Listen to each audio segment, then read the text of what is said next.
There's the red light, so that means we are live on this Tuesday night. Good people? Ain't no nor chess. Yes. Hey, Veronica, one quick thing. If somebody's watching this show tonight that has issues but don't want to admit it, so I may tailor a question that way. That's the only reason why, just to let you know that. Okay, we're going. Cool. I mean, we already live. Let's get it.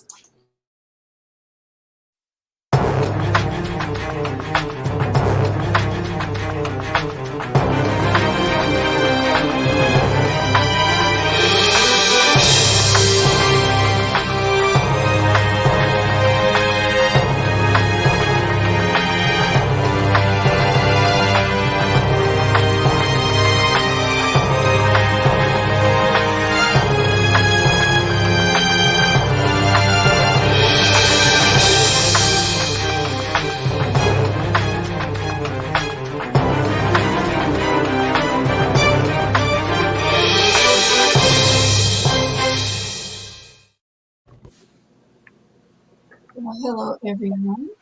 Hi. Welcome to Tangy Tea of Life. I'm tagging you good folks right now. So, all right, welcome to Tangy Tea of Life, everyone. I am your host, Veronica, back with you on this Tuesday, day after Valentine's Day. So glad to be back with you. I have my team with me for teen, and Sharon is back with us tonight. What's going on, fam? Everybody feeling good on this Tuesday? Yep. Feeling all right. We here. We're here. We're here. We're here. I want to say in the building, but we're not in the building. I mean, we can touch and agree on the screen, but we here. Yes. We're all on the screen together. That's the one. We'll touch and agree. Touch and agree. Touch and agree. There you go. Hey. All of that. I felt it. See?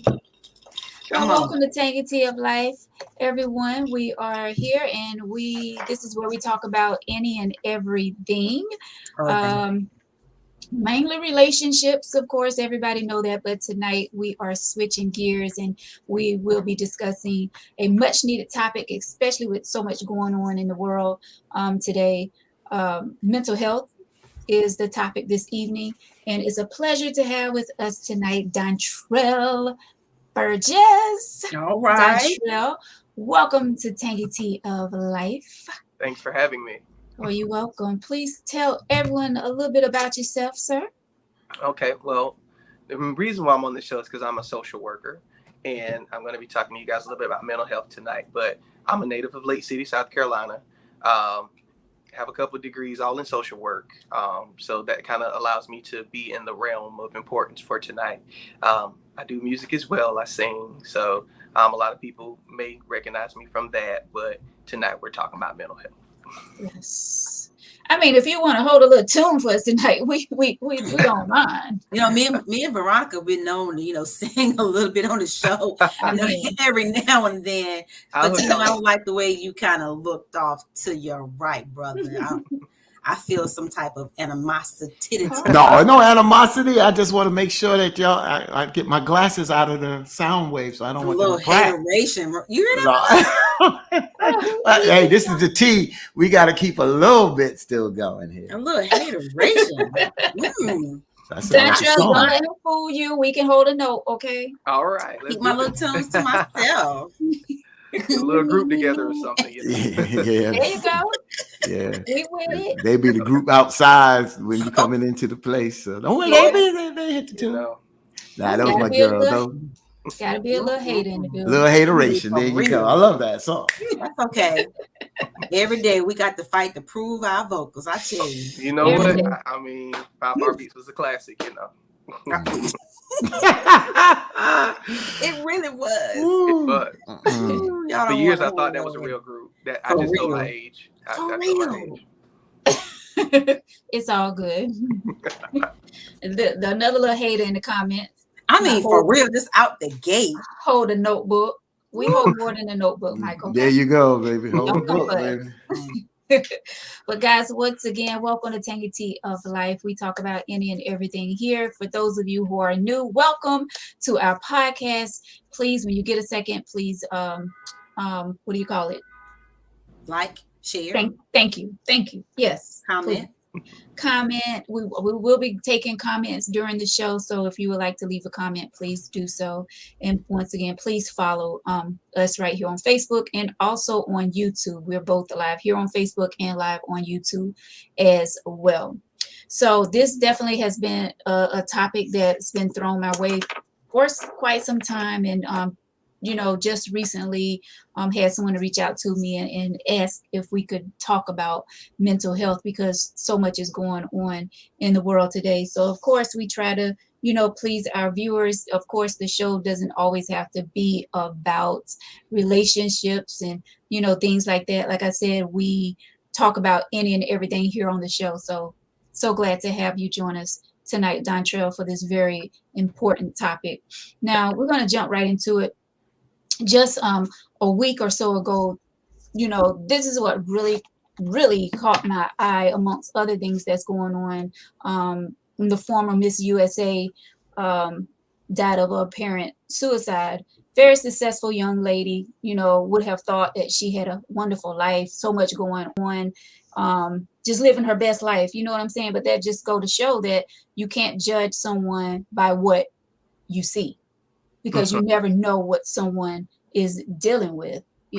Following her on social media, it was like beautiful young lady and just so successful. Yeah. But like I said, that goes to show you that you never know what someone is dealing with inside. So that's why we have to be careful how we approach people, how our tone with folks. You know what I'm saying? We have to be careful with all of that.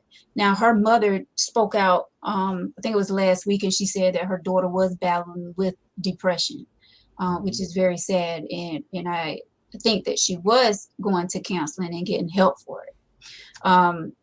So we have to check on our strong friends as well.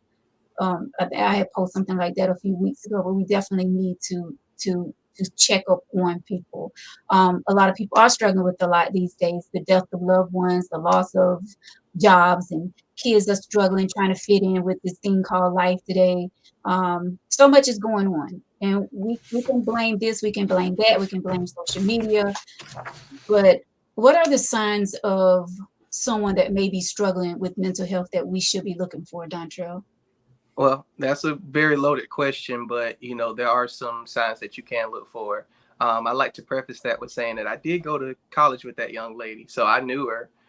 We weren't best of friends, but we did know each other in passing and speaking and things of that nature. So that did kind of hit a little too close to home, being that was someone who I went to school with. Yeah, she went to USC, right? Yeah, she was a year behind me, but we still intermingled a few times. Right. So it was real disturbing to just know somebody that go through something like that. And then again, as you mentioned, the successes that she had and so on and so forth. So definitely have been praying for the family and all of that during this trying time. And again, she was an icon to our young Black women and just to our youth in general, that you can still do big things coming from North or South Carolina. You can have a national platform. And I don't really want, everything she's done to kind of go to the wayside, because she did, do what she did. She did what she did for personal battles that she had. Yeah. And then again, that kind of segues into where I want to go to, because we don't know exactly, how all of those things have been affecting her. We see all the time in the media that, celebrities or people that have a platform struggle with having that level of success, struggle with having those particular things weigh on them. You have to look a certain way, you have to act a certain way. And the pressures can cause us to go into places that we don't normally go, because we don't normally have that type of pressure on us. So she did have a lot of pressure on her, but not just her, but us in our daily lives. We're pressured to take care of our families, our friends, our loved ones in whatever capacity that we have to, ourselves, trying to stay on a steady job, trying to navigate through the, pandemic, coronavirus, COVID, whatever name people choose to call it, all of these different things. So all of these things kind of tie into some symptoms. Let's start with withdrawal. When you start seeing people kind of distancing themselves from you, people start staying at home a whole lot, not doing things they used to do. It's not always them being tired. They're being withdrawn because they're battling with their thoughts, they're battling with their feelings, and they don't really want to be around people while they're going through those personal struggles. So if you start seeing a lot of that, that can be a red flag. It's not just a one-way indicator. Some people just may want to break from the social milieu. But when you start seeing that in combination with some of the other factors that I'll discuss, you kind of want to check on someone and make sure that they know that you're there, or that there is help out there if you're not able to help them. Right. So not answering your text messages when they love to stay on their phone. They're always on Facebook or Instagram or Twitter, but they're not responding to family or friends when you're checking on them. They could be looking at something else. There's so much on social media. They don't always have to be communicating with someone. They could be looking at stories or anything like that. So be mindful of that. Also, if people start abusing substances really more frequently than they normally would, we're talking heavy alcohol usage, not the occasional drink, not the bottle of wine, like twice, a month or something like that. We're talking about like hardcore, liquor every day. We're talking about 3-4 bottles of wine a week. That's a little concerning because you're using that to cope with something. And what you're coping with may be something that's causing you extreme emotional and mental duress, and it can affect you physically as well. Yeah. So we're also talking about substances in the form of drugs, substances, alcohol, drugs, any of those things. Sometimes people experiment with things. Sometimes people use recreational drugs, but more so abusively, not just for the recreational aspect of it. So when you start seeing a lot of heavy usage of any substance, that's cause for concern as well. And then major stresses, recent major stresses. We're talking about job loss. We're talking about loss of family, friends, loved ones. We're talking about lowered finances, any issues on the job. You don't have to lose a job to have issues with your job. We're talking about dealing with issues with your children. If a lot of us have teenager, adult children, and we're still in parent mode at all times. One thing I've learned with my family is, my grandma still called her 50-year-old son her baby. So parents are always going to be parents. And a lot of times those stressors, when your children are dealing with adult situations and you're trying to save them, that can cause an issue. Being non-traditional parents, and what I mean by that, I'm talking about raising your grandchildren or your great-grandchildren. That can be a stressor because you've raised your children and now you have to do it all over again. Not only are you navigating that space, you're also navigating making sure that your own child is still okay. So we wear many hats, and that can go across any ethnicity, but we wear a lot of different hats, and that can cause a lot of stress in our lives. Another thing, just trying to struggle to fulfill your obligations, spreading yourself too thin, saying that I'm going to be here, for your event or your event, and then I missed my child's baseball game 3 days in a row. And now the child's mad at me, and now I'm trying to figure out, how can I be a better parent? And then I'm missing out on my events, and then my friends are saying you're being antisocial, you're not coming around, then you're not going to family functions because you just need some rest. And then, everybody is stretching you too thin, you're trying to do too much. That can cause extreme mental and emotional anguish. And that can really lead to, the big one, depression. We have to really, really pay attention to what depression actually does to us. People can be very functional with depression. Sometimes you will never know. Point in case, Miss USA, no one knew for sure that she was depressed until her mother made that statement. And I'm only using her because she's a public situation that happened earlier, not to ride that horse, but, depression can, be very, very secretive. A lot of people are embarrassed for people to know that they're dealing with certain things. A lot of people don't want to take medications that can assist with depression because that medication may make them feel a certain type of way. It may not make them feel like themselves. I've worked with various youth that have told me that they don't like to take their medication because they're not themselves when they take it, and they'd rather be themselves than to be a zombie. And, we have to be careful with how these medications affect our bodies because everybody do not respond well to the same medications, even if they do work to manage the symptoms of depression. So it also takes, how a person feels inside. They have to be determined enough to want to actually utilize those types of things. So, all these signs and symptoms kind of coagulate into, if all this is going on at one time, it could be cause for concern.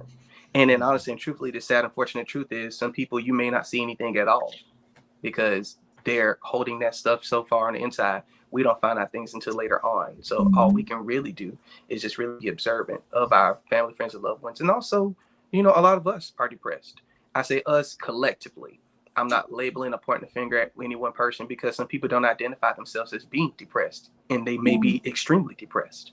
Have to be real honest and realistic with yourself about how you're feeling and what's going on with you. And if those things, balance out to what you have going on, then you may want to try to do something to address that situation. Biggest thing, a lot of us don't like to do counseling, and that's okay. But counseling does help. You just have to find the right counselor. Counseling can help you very much so. Sometimes we don't want to talk to family, friends, really embarrassed with letting them know our deepest, darkest secrets and what's going on with us. And sometimes talking to a stranger is the best thing, because we don't feel judged by them. We want to talk to our families and friends, but we may have a problem with our family and our friends. We may not want them to know that we hate them asking us for money, and it stresses us out because they know we have the better job. We may not want them to know that, they're always stealing the shine when it's your time and you've given them 30 years to be the star. You just want that one moment and don't want to be selfish, but they're always stealing your shine. They don't know that, because that's how they've been raised. That's how they've been conditioned. They want to be the center of attention, but we don't know how that's affecting somebody else. So you can't tell big sis, sit down and let me shine, because she's going to be offended by that, because she's always shined. So a lot of things go into that. Yeah, that was awesome. Thank you so much. And, going back to what you said about, we being pulled in different directions. You got to take your child there. You got to get ready for this. You got to do this. Like, I've had to find myself that I needed to slow down, because I was going in so many directions at one point. I mean, I still find myself doing a lot, but I have slowed down a lot. And I think because of the pandemic, that really helped me to slow down. Yes, ma'am. So that was I'm not saying that the pandemic was a blessing, because no one wanted to see this, come and happen, because it destroys so many families and, the deaths and stuff. But I mean, it did slow a lot of us down. So it had its pros and its cons. I know exactly what you're saying. It slowed me down. I used to be an extremely busy man, and I'm not as busy as I was. I'm still busy, but nowhere near to the frequency as I was. And, I was definitely on the verge of burnout on more than one occasion. So that's me being a mental health person and, being, over a psychiatric facility and all this other stuff. That means absolutely nothing when it's you. It means absolutely nothing. All the book knowledge in the world and all these things that you tell somebody. Sometimes we can't apply that to ourselves, especially when we're always on the go. So it definitely slowed me down as well. So I definitely get what you're saying. And it slowed a lot of people down. Yes. On one hand, it hurt a lot of people, because some people got out the house because they needed to get out the house. Right. On the other hand, it forced some people to stay in the house, and they really needed to stay in the house. So it just depends on what your situation was. It helped and hurt a lot of people. Right. Yeah. You got another question, Veronica? You can Oh, okay. All right. So first of all, Brother Dontrell, first of all, again, thank you for joining us, and our prayers and condolences goes out to the family, friend of yours, and former Miss USA, Chesley Chris. Chris. Yes. Right, Chris. And the reason why I want to put our name out there, because we have to lift our folks up in life and in death at the end of the day. A couple of things I want to say and kind of piggyback off what you said and what Sister Veronica said. And you talked about the pros. I looked at some of the cons that came out of COVID, the pandemic. As you just said, there was some good and there was some bad. And you got to realize that anytime you have any kind of stresses, if we look at the statistics, when the pandemic hit and after that first year, we saw suicides go down. But we also saw more young adults and people of color go through other stresses like bullying, lost a job, and those kind of stresses led to other things, domestic violence. We didn't even touch about that. We talked about suicide, but we talk about when you are in these kind of things, situations, which none of us have been in a pandemic before, you have these type of stresses that can lead to domestic violence. And domestic violence, you look at the statistics in the past 2 years during this COVID pandemic, that has definitely risen. And you see, as Sister Veronica said, we saw the suicide out there with our sister, but we also see a lot of domestic violence out there, and we just don't know where those are coming from. But there was something else that I want to kind of piggyback off of what you said, is relevancy. And what I mean is relevancy is this is something that, you know, when we look back, especially us that have been raised by parents from the South, or any parent that looks at that, you got to toughen it up. You know, the older generation is like, well, you got to toughen it up at the end of the day. You gotta be strong and this, that, and the other. So it makes some people that have issues turn within, and they hold that, they internalize that at the end of the day. So how do you get somebody to come out and that is eternalizing this, that they are suffering? Like you said, you may not see those signs. And that brings me to the second part, that if no one sees the signs, but the person know that they're going through those struggles, how do they motivate themselves to ask for help without feeling like they're weak or they're not standing up as being an adult? Well, that takes, that inner thing that we call spirit from that person. They have to want it. One of the biggest things in my profession that I always value is the right to self-determination.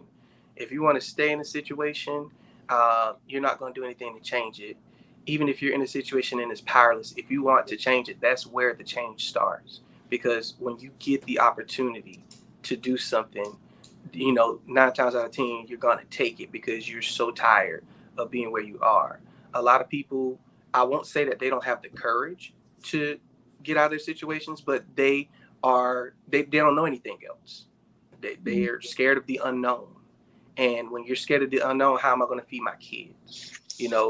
How am I going to pay for my medication if I'm not on his insurance or her insurance, if she's the breadwinner and she's doing whatever? You never know, because you just never know these days. What am I going to do? It's a lot of the what ifs that keep people in situations. It's not that people don't want the help. It's just they don't know what they're going to do if they take that step, because some things are, you can't take back certain things. And once you let somebody know that you have the will to leave them or the will to step out of a situation, then that person is gonna, be on beast mode, for lack of a better term. They're gonna try to manipulate you. They're gonna try to do anything they can, any type of head games, because a lot of people, Dom, they don't want you, but they don't want you with anybody else, or they don't want to do anything that you need them to do for you, but they still want to have their hands in you because it's a sense of power. So anybody who is, exerting their power over someone and that person is really trying to get away, they just really have to want to get away. And, I wish I had a better clinical answer for that, but nothing is going to help a person if they don't want the help. I've known a lot of very intelligent people who could not get out of situations, and had nothing to do with their ability to process. It had nothing to do with their intelligence level, any of that. They just, emotionally, they couldn't see a way out of their situations. So It takes a lot of courage. It takes a lot of courage from someone to be able to step out of a bad situation. I feel like a lot of people are comfortable with how they're living. They've been set in that way for so long that they don't know how to come out of that space that they're in. That's true. Like you said earlier, a lot of people don't want to talk to family. They don't want to talk to friends. They are ashamed, thinking that they're going to be judged for, what they're dealing with inside. But yeah, for the most part, I feel like a lot of people are comfortable and they feel like that's the only way that they know how to live. So they prefer to stay in that situation that they're in, which is sad, because they feel like that's all they know. And if they get out of that comfort zone, it's like they're living a totally different life that they don't want to do. They're not ready for that, if that makes sense. And then if we're real with ourselves, we do judge people. We'll say all the time, she crazy for letting that man beat on her. I've been leave, or she got about 5 different baby daddies. I don't know why he want to marry her. Right. I mean, we have these conversations with ourselves and amongst ourselves. So when it's us in those situations, I tell people all the time, you never know how that's going to be till you're in that person's shoes. You don't know what's going on with that situation. Right. And I myself, in my younger days, I try to be more conscious of this now. But I myself have been guilty of, oh, they crazy. No, Yeah. you don't know what they're going through. So Right. we have to be really, really conscious of who we're talking about, what we're talking about, and why we are. Because, Right. you know, we be having fun and laughing and joking with our cousin, and our cousin going through the same thing. And, you know, they were trying to gauge us to see where our mind was at. And, you know, we're laughing at, you know, the girl down the street's expense. And your cousin just really wanted to see if she could talk to you because she's going through the same thing. So, you know, we can't really blame ourselves, but we should hold ourselves accountable. And by, you know, making that distinction, I don't feel like we should feel bad about anything we do. But if we know that what we're doing may be harmful to somebody else and we become aware of it, we need to try to do better moving forward, because we can't change the past. We can't change who we are. And it doesn't make us bad people, but we can be better people always. Could I just say this real quick before Sharon comes in real quick, is that, you know, I'm always transparent when we talk about relationships and this, that, and the other. And one of the things I say that I went through, you know, situation, a relationship this summer. And at the end of the day, you know, you just said it, that some things you do, you know, right or wrong, you know, you can't change it. You apologize and you move on. You can't live in the past. And if you live in the past, then you can't move forward. That's number one. But number two, when I decided that I had to make a change, I had to look at myself in the mirror. And when I said I was making that change, I had to look at some demons that I had. And I said, I can't make this change by disconnecting without making a change with me. Because if I don't make this change with me, the demons that I have are going to follow me, and those demons can bring me down. So it's a process. And I'm gonna tell you, it's very hard when you're looking forward, because it's minute by minute, hour by hour, day by day. But as you put that plan into effect and you stay with that plan, and when it gets tough, you got somebody to talk to. I didn't try to do this alone. I opened up to my family first and friends about some of my issues that I had. And that helped me by not deluding myself or lying to myself. And that helped me. And now when I look back, I see progress. I see some of those goals met. I still got a long way to go. But at the end of the day, you got to be honest with yourself, because if you can lie to everybody, but you can't lie to yourself. Cannot lie to yourself. You said a mouthful right there. And I'm glad that your personal journey is you know, making progress, because none of us are ever going to be perfect. A lot of us don't even want to acknowledge, you know, when we're jacked up or if we have something going on with us, and we all have something. So I don't really, you know, nobody can't say that they're perfect, because if they're saying that, then, you know, they're delusional, and that's a problem in and of itself. But as long as we make progress and we can see that progress, and we're satisfied at the direction that we're going, you can't really ask for any more than that. Right. Well, you know, I mean, a lot of good stuff has been said, and I've just been sitting here listening, taking it in. Oh, yeah. And it's just so much from, like you said, the pandemic until now. I just want to start by saying, like, after Miss USA, she committed suicide. It was like one after the other. So just like someone references, I was going to reference Regina King's son. And then, you know, we had I think it was David Moses from The Walking Dead. And then even before then, you know, you think about it, and, you know, if you think back, Robin Williams, who was a great actor. And you wonder, you think that people that are in the limelight, they have it easy because, you know, they have something more than we have. You have a platform, a bigger platform, right? And then you have the luxuries of life. Okay. And so you're thinking like, you know, you're successful, and we, like you said, we judge, we think people that are successful don't struggle. Right. And, you know, and then we're learning that even though you're successful, you do struggle. Absolutely. You know, I mean, I think that was like Regina King's like only son. That was her only child. It was like, that's tough. Like, I have 2 girls, and I could not imagine. I couldn't even imagine. You know, I can't imagine. I don't even want to imagine. And, you know, the agony and pain and the hurt that she has to live with over and over and over in her head. Like, I've always said, and this is my younger years, before I even looked into it and really could understand it, I do feel like people that commit suicide rob people. It's so selfish. I feel like I always say it was so selfish because of the people that's here that love you, and you take your own life by choice. Not, you know, you're not sick, you didn't get cancer, you know, someone didn't kill you. And I always thought, I was like, that is so selfish, because you rob the people that love you and you're gone. And then, but I have to come out of sharing and then maybe kind of look at in their view, bird's eye view, their view, right? And see what they're thinking that would even, can you imagine? I can't even imagine what would put something, your mind so bad that you would end it that way. You know, it had to be so bad, such a burden. And we've all been sad. We've all had some burden, but the burden is when it becomes so heavy that you choose not to carry it anymore. That's some real stuff. Yeah. And, you know, and the pandemic didn't make it. I think the pandemic was good and bad. It was good because one, it put us in survival mode, right? It did. Yeah. It put us in survival mode, but then you was out there, you were scavenging. You needed paper towels, you needed toilet tissue, right? Yeah. You needed food. You're putting up food. You started to cook at home. You started to learn how to be at home. You started to be around your family. You started to see who your family really was. You started to see who you really were, right? Mm-hmm. But that's what opened the doors to what Fatim was trying to say with some of the domestic violence. Because some people could go away to work and some of the kids could go away to school and get out of the grips of that bad stuff for hours of the day, right? Right. But now you're there with that abusive father, mother, or uncle, husband, boyfriend, right? You know, or not getting the nourishment that you need, not getting the attention. Because a lot of kids go to school, they'll act out because they don't get that attention from home, right? Mm-hmm. So, you know, I feel like the pandemic was good. It's a blessing and a curse.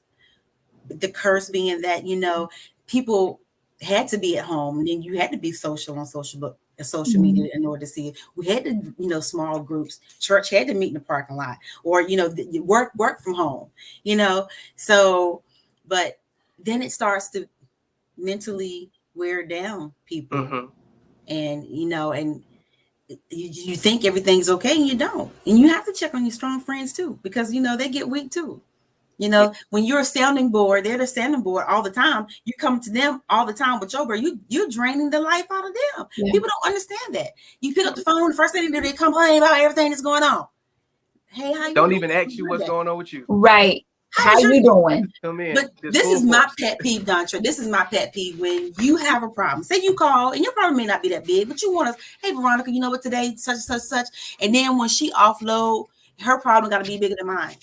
Can I just have this problem on the call? Right. You know what I'm saying? Right. You don't have to have a problem with the person having a problem. Sometimes they just need you to just be there and be that sounding board for them without you bringing up your problem too. But here they come. They still their issue got to be bigger than yours. So you know what? Just I don't even know why I mentioned it. We as humans are selfish by nature. Yes. And we are. You know, at the end of the day, you know, we do want to be that center of attention. You know, that's just who we are. And we have to learn to manage that. A lot of people say, well, that's not me. Well, you learned how to manage that. You probably learned that at an earlier age and you can, you know, whatever. But at some point in our lives, we've all wanted to be the center of attention. And if we take that back seat for so long, at some point, we're going to want to be the center of attention, even if it's just for being recognized for doing good at work. Like, honor me for a minute. Like, think about me. And, you know, that also factors into our mental health as well and our emotional stability. Because when we always feel left out or second best or second fiddle, that can lead us into those dark places as well. And then one thing that we really hadn't touched on is actual mental illness. A lot of us have mental illnesses. Yep. And when we say mental illnesses, we have to be, you know, real honest with that. Bipolar, schizophrenia, things like that. And a lot of people are living with those things, and a lot of people are living very successfully with those things. Sometimes medication helps, sometimes counseling helps, sometimes people can, you know, manage these things on their own. It's different for everybody. People just have to figure out the best way for them to handle it.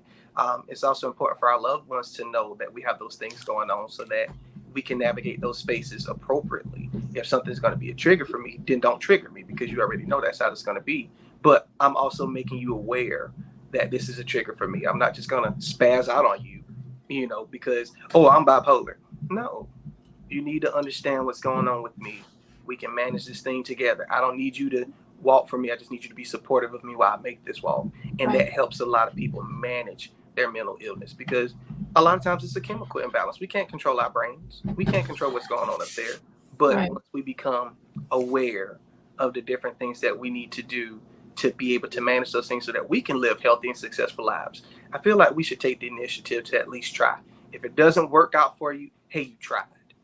But if you just say, hey, I don't want to do it because I don't take medicine, I mean, you're shortchanging yourself out of a better life experience if that's in the cards for you with this particular thing. So, everything you guys are saying is really, really good. I can definitely tell that, you want your viewers to really think about what we're talking about tonight, because all of your responses are very thought-provoking and provocative. So I definitely appreciate you guys, giving the feedback and asking the questions that you're asking. Yes, we definitely appreciate you. Definitely. Yeah. Thank you. I want to ask something real quick. Mhm. One of the things is you're a social worker, and there's a couple of things in what I said tonight. I'll make sure I kind of condense this, is to deal with a couple of real quick things, is over medicating Mhm. and facilities. And what do I mean? Let's start with the facilities first. If you look across the country, especially in some of the top largest urban cities, New York, New Jersey, Chicago, Florida, you see, and I'm not saying it doesn't happen across the country, because it is happening across the country, where you see hospitals and mental facilities closed down. Then hospitals that had mental wards on them started to close down, or they cut the staffing. So at the end of the day, a lot of folks that were suffering with these sicknesses, this illness, didn't have anywhere to go. It brought me to a point where somebody approached me in Harlem. And the first thing I said, I said it to him. I said, dude, if you don't get away from me, I'm going to knock your head off. Then I realized, I said, man, they just closed the mental facility in Harlem Hospital. This brother ain't got nowhere to go. Well, imagine if that was a police officer that had to go against that guy. Next thing you know, he's in handcuffs. He's going to jail. Yeah. He's locked up, and he's not getting the help that he needs. Mhm.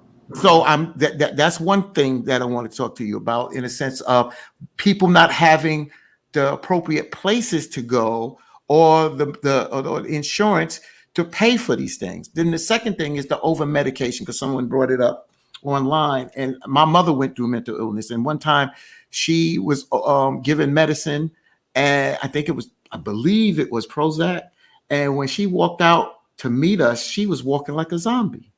And at that particular time, when you're working with these mental doctors, psychiatrists, or whatever they are, if they don't work with the family and do what they choose to do, because they got the PhD and all this behind their name, and don't work together, then that's where we can see the misuse or over abuse, not the person, but the doctors, of over medicating our loved ones and not giving them the proper help at the end of the day. So I throw that out there because you're out there, you see the challenges that the people that come into the hospital, that they may not have the beds, but then you also see doctors, and you probably see loved ones that complain that maybe their loved one is being over medicated or under medicated. Your thoughts on that? Yeah, it does happen. As far as the resources, there are just not enough resources. That's just the short answer for that. I wish that there were. There's a shortage of facilities in pretty much everywhere. Facilities are being shut down. The funding's not there. The personnel's not there. People don't want to hire and compensate people properly for their services, so people are not taking those jobs. They're finding other things to do to take care of themselves and their families. And that's really putting people at a disadvantage, because if you don't have the staff, you can't maintain a facility. So that's a problem that the bureaucracy is going to have to fix and handle, because they do know that mental illness is something that needs to be addressed, and they know the facilities are needed. I will say that some companies are buying property that I'm familiar with. They're buying property and trying to open up facilities, but it's staffing. You got to have the appropriate staff. If you don't have people that are competent enough to provide the quality counseling and the quality medication management, you're talking not only therapists, you're talking nursing staff, you're talking competent med passers, you're talking accredited doctors who are able to not only prescribe the medications, but monitor how these medications are affecting you over a period of time, so that they can change those medications. Normally that happens in about a 2-week to 30-day period, just to kind of see exactly how those meds are affecting a person, try to make sure that all that stuff is charted and documented in order to fix that. And then sometimes you just have people that are negligent and they're not going to do it. I dare not sit on this call and try to, stand on the toes of any physician who's prescribing medications, because that's above me, but at the end of the day, working with individuals who are taking those medications and are being over medicated, often, that is a problem. You're supposed to get consent from families if they're underage, and 9 times out of 10 they do. There's always a straggler somewhere, but 9 times out of 10 they do, because they have to document that before they can prescribe that medication. When you're older and you're competent, you're just trusting the doctor. You don't know what they're giving you. You just know that you may have seen it on TV. You may know that, hey, you're not mad at everybody all the time. But like I said before, way early in the conversation, people don't want to not be themselves. Had a young man, of course, I'm not going to give you any identifiable information about him, but he was off the chain. He was off the chain, and he definitely needed medication, and he was on it for a while. He looked at me, he said, "I'm not taking that medicine anymore." And I said, "Why are you not taking the medicine, son?" He said, "Because I'm not me with that. When I take it, I'm somebody else, and I don't like who that person is." I said, "Well, what are you doing?" He said, "I don't like to do the things that I enjoy doing.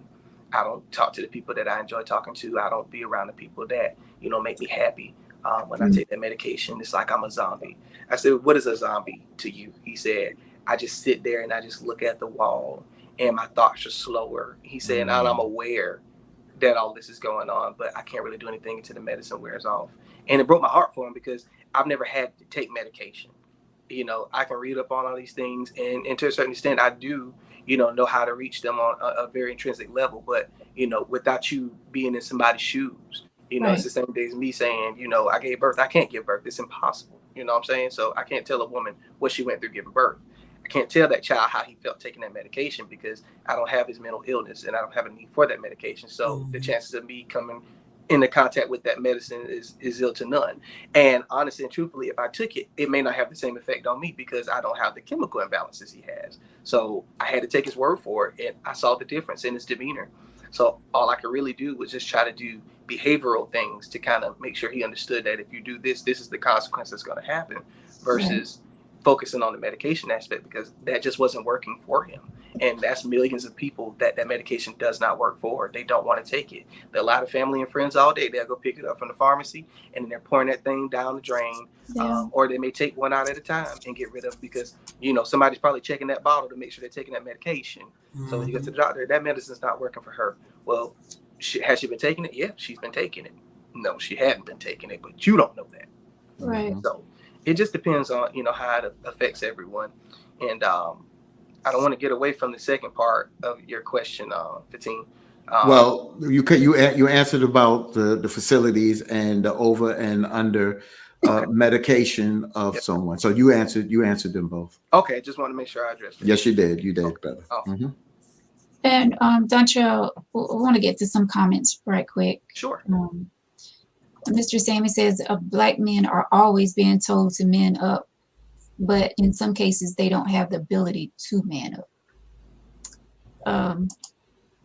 Victor, who is my co-host, he says Generation X, Y, and Z have been over medicating themselves since birth, and now we are stuck to deal with the bad decisions that have been made. In my opinion, a mental illness is a luxury. If I reflect on everything that's happened in my past, I probably would feel a certain type of way.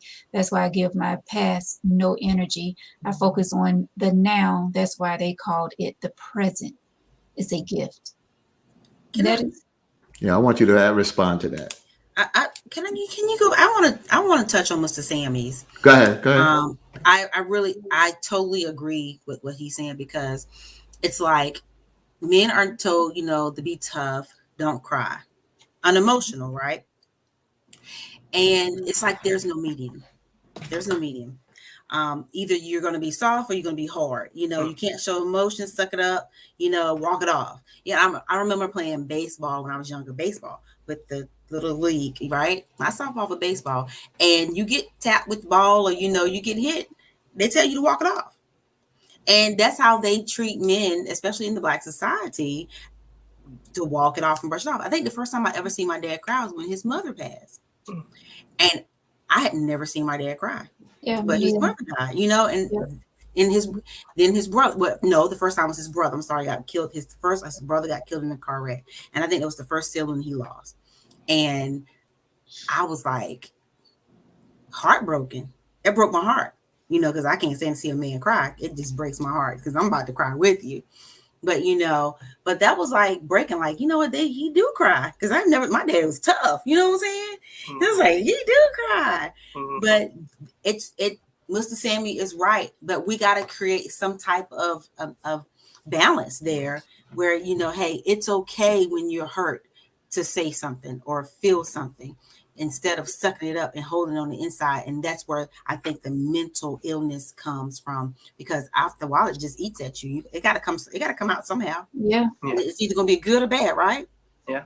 So But Sharon says something that I don't want us to get away from. And you know, you just said there needs to be that balance. So Brother Dondrell, I'm just going to piggyback off what she said, because it's a very good point. Right. And Dondrell, I don't know if you can do this. Go back to before your degrees and answer the question, and then answer the question after your degrees. I'll do my best. So you go back to you 8 years old and you get hit by that baseball. If I would have cried, I got hit in my nose. Bam, busted, bleeding all over the place. I went to cry. My father, he grabbed me. He said, "You all right? Let's go." He took me in, he cleaned me up, blah, blah, blah. And he knew it was his fault, so he wound up buying me a glove because I was using his glove. But what I'm trying to say is, Sharon is right. There's some things, you know, that I did as a kid. You know, I had a fight and I ran home. My father and mother brought me back. No, you're not running home.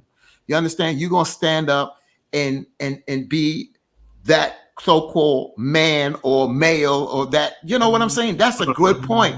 But then there is that line that, you know, I know that I would be tougher. I don't have but 2 daughters, so I didn't have a son, but I know I probably would have been tougher on a son, a black man and a black woman. They both black, but this society is tougher on a black man.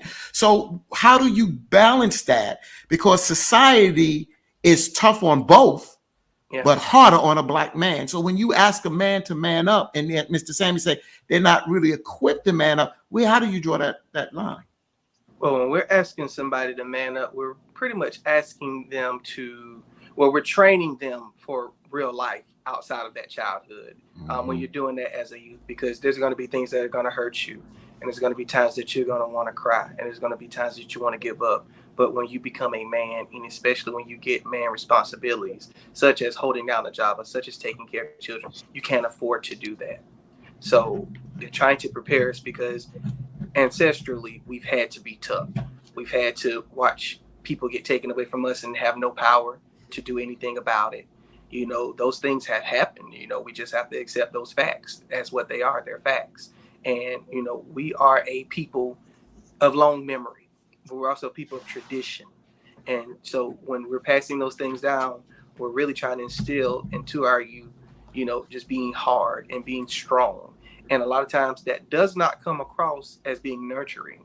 And that is where the disconnect comes, because there's a lot of people that don't like their parents for being hard on them. And they hold that grudge against them, but they still exemplify those qualities later on in life because that's what they were taught. So when we're talking about balance, you know, balance really comes from within. I don't want to do any psychobabble and try to skirt the question, but you really have to sit there and work that out with yourself, because everybody's different. Everybody's mentality is different. But if you really want to balance being tough with being human, because regardless if we're male, female, any of that, we're still human. We still have emotions, we still have feelings. And, you know, that's a big thing that we fail to, you know, we don't always put that in perspective when we're telling somebody to be tough and hard. Going back to 8-year-old me, if a ball hit me in my nose, my mom and my daddy would have, you know, I don't want to say pet me up and baby up, because they didn't do that, but it would have been a lot of concern if I was the person that got hit. I would have been told, you know, man up. My daddy would have been like, "It's gonna be okay, son. Calm down, son." Yeah, and my mom would have been like, my baby. Right. That's the response I would have gotten. But surprisingly, I was too hyperactive for sports. My daddy told me I was too aggressive, so he made me draw instead. And I'm a really good drawer. But he told me that just wasn't my thing. But my brother's a great athlete, and, you know, he got injuries and stuff from baseball and football and things like that. And, you know, dad just made sure he was okay, you know, and all of that stuff like that. So coming as social work, you know, Dontrell, I think that their response was what worked best for me, because they knew their child. So I also think that if we're going to be telling our children to man up, so on and so forth, know who your child is before you start trying to be too hard on them, because sometimes your children can't take that. Could you take that? Your children are a product of who you are. So we take a lot of things from our parents. People tell me all the time, "Oh, you did that just like your mama. Oh, boy, you did it just like your dad." And I'm just like, I thought I was doing it like me. But no, I pulled from them, and then I created me. So at the end of the day, we do pull a lot from them. We have to be mindful of what we're pouring into these children, because Can I ask you this? When you said your dad realized that you were too aggressive, your brother played sports and you drew. Now, 8-year-old Dontrell, did you feel some type of way about that? I did, because I felt some type of way because I wanted to play sports like everybody else. I could shoot the 3-pointer. I could hit the ball, with the bat or whatever. I never played football. That wasn't my thing. But I used to want to be a baseball player back in the day. I left that alone a long time ago. But I was like, what do you mean I'm too aggressive? I think that he knew that me getting older, that I would not have been receptive to getting hit. But guess what? So you don't really get hit in baseball, but that could have showed you, even though you were aggressive, I think he could have gave you a chance, because that could have taught you how not to be so aggressive. No, he gave me a chance. He tried. My dad really did try. Okay. So you failed. He realized that maybe this is not for you, son. Okay. I did, like I mentioned before, I sing, I draw, I do all those different things. And I used to play just for fun, but I never really made that my thing, because it just wasn't my thing. I just, I credit them with knowing who their child was, so that's important. We got to know who these kids are before we start drilling things into them. But what if your kid is not you? I'm not probably the oldest one on this panel, but I am not. Probably I am. Probably. So I look back at how a lot of our parents hid certain things from us. They did. If your uncle was gay, they hid that. If something was wrong. So now you have where we're just talking about male and female, you got kids now that some parents don't have them identify with their male or female. It's binary now. This is real. And our kids, you got to realize, like you said, we are a product of our environment and our past. But now our children are a product not only of their environment, of their family, but the environment of the world they go into. So when they go, and I'm not making fun, you don't have seen me laugh no way, but there's certain things where boys at 8 years old that wants to play with dolls, that's looked at as taboo, and girls that want to play basketball, that's looked at as taboo, but not looked by a lot of older folks. But a lot of younger folks feel like that's the way society is, because that's where we're at now. And that's a struggle where we as parents are putting pressures on our children to live their life the way we want them to live, but they want to live it the way they feel that they should live it at that age. How do we deal with that? Because that causes a lot of suicide. Yes. And all kind of issues there. Yeah. The biggest thing and the best thing that a parent can do for their child, especially when their child has a mind of their own, is to support that child. Now, you can support them in your own way. I'm not telling a parent how to raise their children, but you don't want to do anything harmful to that child, because the adolescent and early teen suicide rate is higher than it's ever been. Not only with the bullying, but people just don't, their parents are just telling them, if you're that way, then, you can't stay in my house. Why are you telling a 12-year-old child that? Talk to them about how you feel. Talk to them about why you're so scared that they're a certain way. You can be honest with them and say, I'm scared people are going to mistreat you. I'm scared that people are going to harm you because you're quote unquote different. Be honest with them. And so they can make their own decision, because if you're trying to enforce who you want them to be, then you're never going to allow them to be who they're supposed to be, because who you want them to be and who they're supposed to be are not always the same thing. A lot of times we try to be who our parents want us to be to make our parents happy, because we love and respect them so much. And if you got a good set of parents, then they're owed that love and that respect, because they did what they're supposed to do. They raised you, they instilled in you good values, so on and so forth. Everybody doesn't have that. So we have to be mindful that some people are just individuals. And I applaud people, the basketball player, Gabrielle Union's husband, isn't it Dwayne Wade? Dwayne Wade. I applaud him how he supported his child. We may not agree with what the child has going on, but that's none of our business, personally. And I'm just being real candid with that. That's none of our business. That's correct. But that's correct. Him and Gabrielle are being very supportive of their child. And when I saw that, that made me happy, because that's a very powerful man. That's a very public figure. Both of them are very, big in their industries. And they're showing other parents that, hey, you don't have to mistreat this child because this child is different than what you anticipated or expected. So we definitely want to make sure that if we're going to tell our children who we want them to be, we need to make sure that's in line with who that child sees himself as. And that's just my 2 cents on it. Yeah, and that's huge because the kids have to deal with the peer pressures in life as Yes. it is. Then they have to deal with the parents, Mm-hmm. coming down on them, the Yeah. kids at school, just life in general, just making it extremely hard Yes. for, kids to live this thing called life these days. If you don't have that strong mindset, it's hard. Yeah. It's And then very a lot of hard on kids them. really learn that fortitude by going through those things. As long as like, as long as I had my dad and my mom behind me, I didn't care what anybody said about me. People Yeah. used to, poke fun because I had glasses. I still have glasses, and I got like 2 or 3 pair. I have contacts on now, but brother man can't see, so I need them suckers. As an adult, that's a valuable boon to my life. Okay. As a child in 5th grade, I did not like those glasses when I suddenly couldn't see, and people was calling me 4 eyes, and I was swinging, because y'all picking at me. Right. As a child, that's difficult to manage, but my mama said my baby handsome. Oh, y'all can talk all the trash y'all want. My mama said I'm fine. You know what I'm saying? Like, you got to have that parental support. Right. I mean, it is so important and imperative, and you never forget it. My mom has been gone for 17 years. I'm 32. I'll be 33 years old. I remember everything my mama told me. I remember every positive affirmation my mama gave me. And I'm pretty sure people in their 40s and 50s still at mama house eating mama food and crawling in mama bed because it's home, it's safe, it's comforting. And we definitely want to make sure that we provide that to the people that we're nurturing and caring for, because that goes a long way. Here, me 17 years later, I haven't forgotten a thing. You know what I'm saying? So that carries a long time. Right. And I want to get to some comments right quick. You have some brothers on here, Dontrell, Brandon. Yo. I see that capper back there. There's Chip. Oh, that's my LB right there. Yo, Noop. What's going on? Your friend Melissa is on here. Melissa, oh, I love her. She's actually she's a counselor as well, but she segued into education. She taught me a whole lot. Miss Salone is amazing. I'm glad she definitely stepped up. She told me she was going to watch it, so I'm glad she did. Yes, we appreciate all of you for tuning in tonight for this very important topic. There's Michelle Grant. I think you should Yes, put up there because it Yes. start with where she says I have been suffering, because that's I the was whole going to thing. get to that, Fatine. Oh, okay. I mean, we can jump. I was going to get to Cheryl first because I Go ahead, man. You handle it. I just don't want us to blow by that one.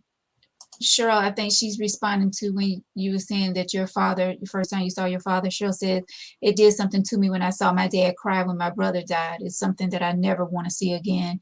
When you see the strongest guy in your life, that emotional, it hits you in your soul. Yes, it does. Yes, it does. Absolutely. Definitely. Yeah. And I saw my dad cry the first time when my grandmother died. And he had to preach the sermon because he's a minister as well. And he held up until he got finished. And he came out that pulpit crying. I was like, oh, Daddy cried? Like, Right. This is major, because he's such a quiet, stoic, real laid back guy. The only time you really see some fire in him is if you mess with his children or when he's preaching. And then he turns into a completely different person. And in a good way. He's just really passionate when it comes to those things. But otherwise he's real laid back and docile and just that quiet strength. So when you see that strong person cry, that can really, really affect you in a very tangible way.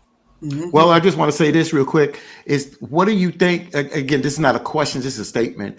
That, and in police brutality, racism, all these isms out here, when you see especially a black man is broken down because of racism, it's one of the, it's terrible. It's terrible at the end of the day. You talk about crying from a death, and that's understandable.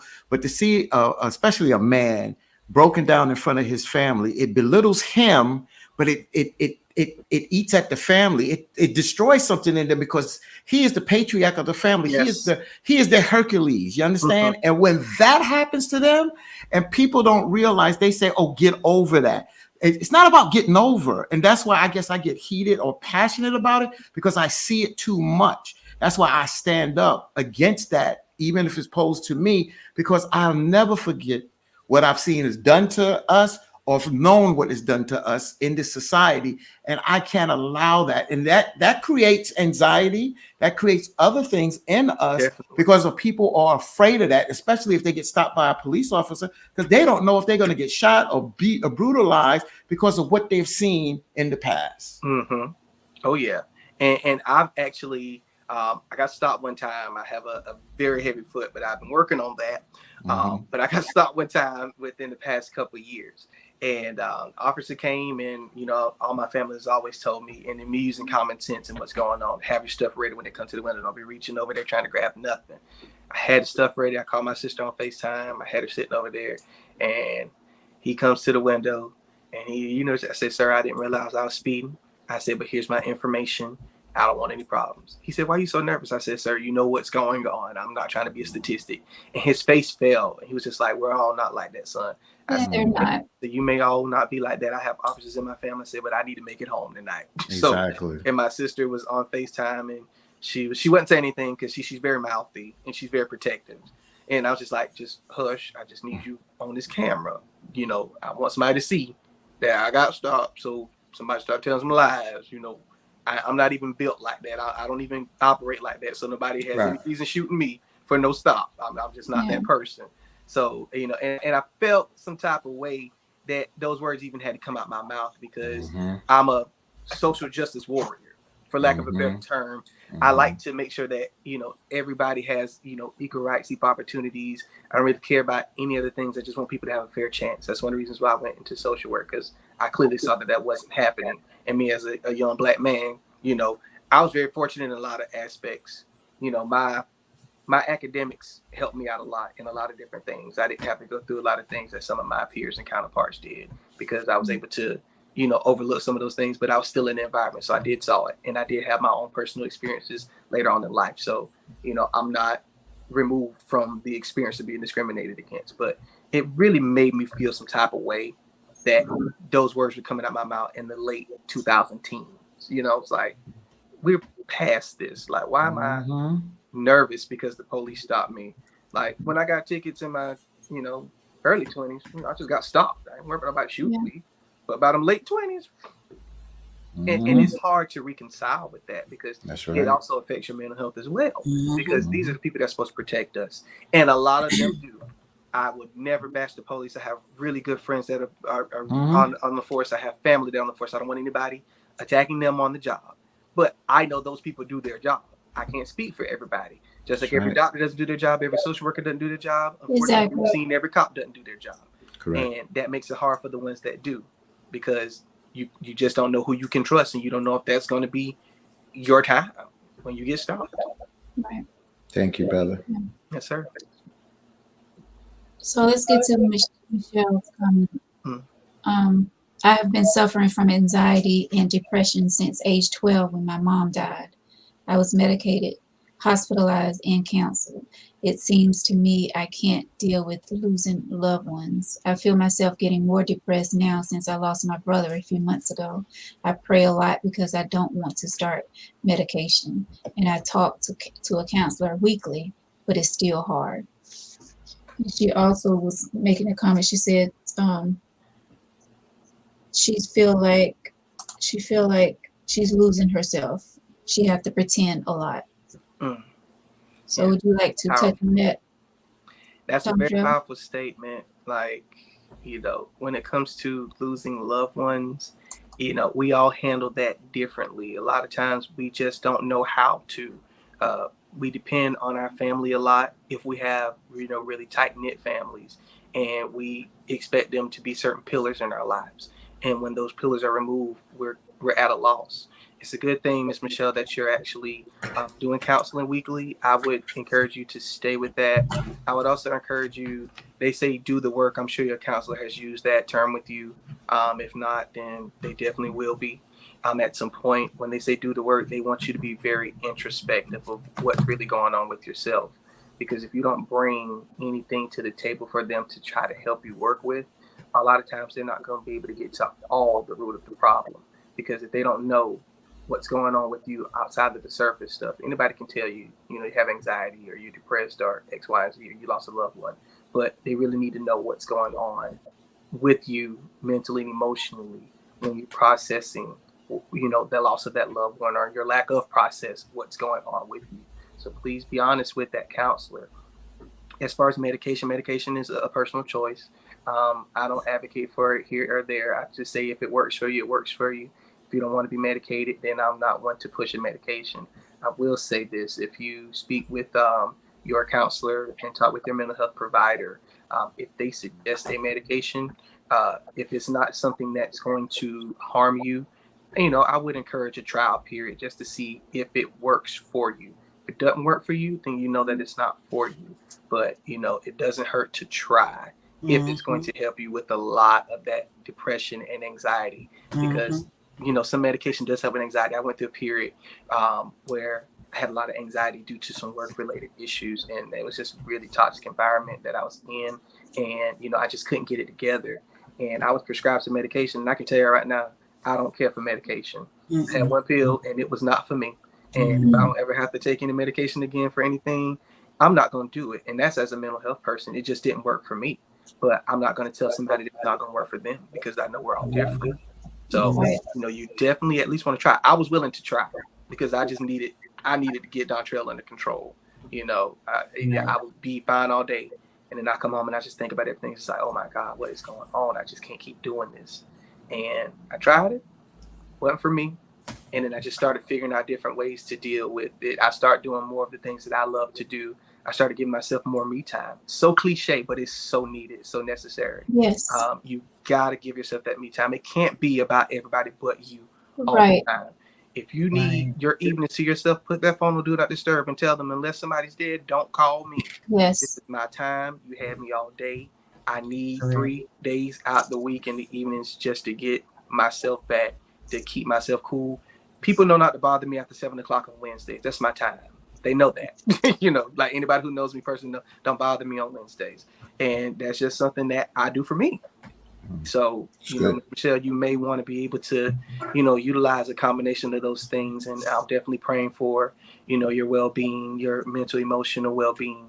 And I think that you're on the right track with doing the counseling. Just stick with your counselor, and things will be what they need to be for you. Definitely prayers going out to you, Michelle. A lot of people, like we said at the beginning, a lot of people are hurting, and for Michelle to even put that statement out there, that's really huge on your part, and we thank you for that. I'm definitely going to be praying for you, and that God that gives you the strength, and continue, like Dontrell said, continue with the counseling. And let them know every single thing. You don't want to leave out important parts that the counselor need to know about. But Dontrell, like you said, me time is so important, and a lot of people don't get that. A lot of people don't take time out for themselves. It's always doing for others all the time. And me time is so important. Like you say, you take Wednesdays after 7. It's all about you, and that's huge. We all need to take note of that and taking time for ourselves. Put that phone down, put it on Do Not Disturb, like you said, get off social media, spend time with yourself, and get that me time in. That's so important. That was good. Yes, ma'am. Can I also say, with Michelle, because I think like back in 2003, I was diagnosed with anxiety. And so I went to the doctor. I didn't know what was wrong, but I internalized stuff. So I'm still okay. Okay. But I couldn't move my neck.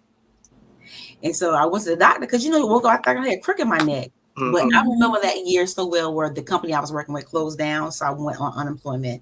So I was like, well, I'm going to school too. But, it was just the thought of I had 2 girls, and then I don't have a job.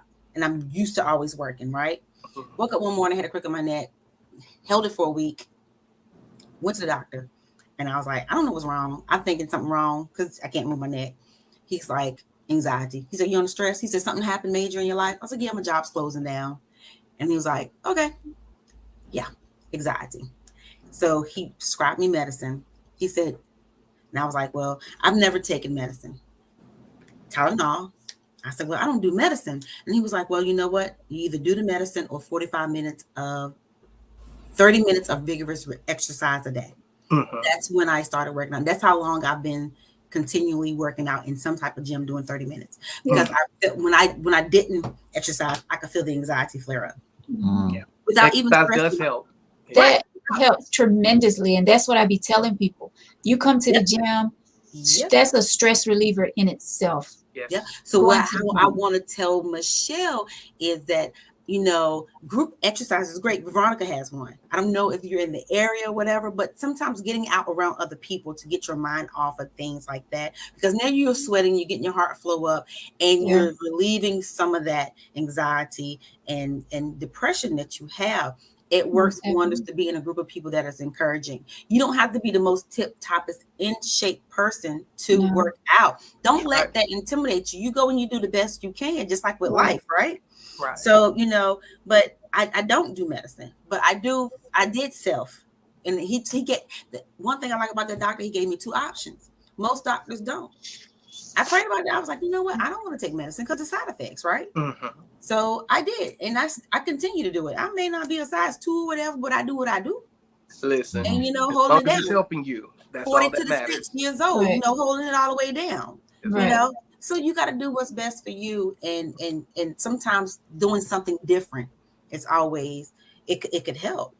So, you know, think outside the box, and, you know, don't sit there. Reach out to somebody. And people, I know everybody's busy. People call and everybody has something going on. And, you know, you don't take the time you need with some people sometimes. But sometimes, you know what? When you got some people that's battling certain things, I guess you have to take the time, but also be conscious of the people that you're leaning on, because, you know, they have their own stuff going on too. Definitely. Prices of food going up, gas prices going up. You know what I'm saying? I mean, it is outrageous. It's like, but nobody's getting the raise to go along with these food raises, right? Right. Well, I want to piggyback off of what Michelle said. She didn't say this, so Michelle, I'm not assuming this, but it may not be you, but it may be somebody else. You mentioned that you fear of losing someone, and for whatever reason, sometimes people don't open up to bring other people in. Relationships. We talk about a lot of things on this show, relationships. And there are people who've had, like she mentioned, loss at a young age, traumatic to her. And she still feels that. But also, if somebody is single, they are scared to attach onto them because they may lose them. That don't mean they'll die. They may leave, or there may be a breakup or whatever. And a lot of people can't cope with that loss. So what they do is they draw that line, and they don't cross that line to have that happen. You know, so I just want to say that to Michelle or anybody else that is going through that, you know, so you know. And going back to what Sharon was saying about the gym, and I'm glad you brought that up, because a lot of people think going to the gym is about losing weight, getting fit. Like, the gym is so much more than that. Like you were saying, Sharon, it helps with anxiety. It helps with stress. It helps with so many things. It helps you feel better by going to the gym. Even, not saying you have to stay in there an hour, 2 hours. Working out 30 minutes a day can make a big difference. Absolutely. Someone in the comments, I think it was Cheryl, was saying something about walking. Walking is also a great thing. Just being physical, like getting out there and getting your body going, and being, you know, working out and being physical fit, that helps out tremendously. So for those that are watching and that are dealing with anxiety and stressing about things, working out can help with that.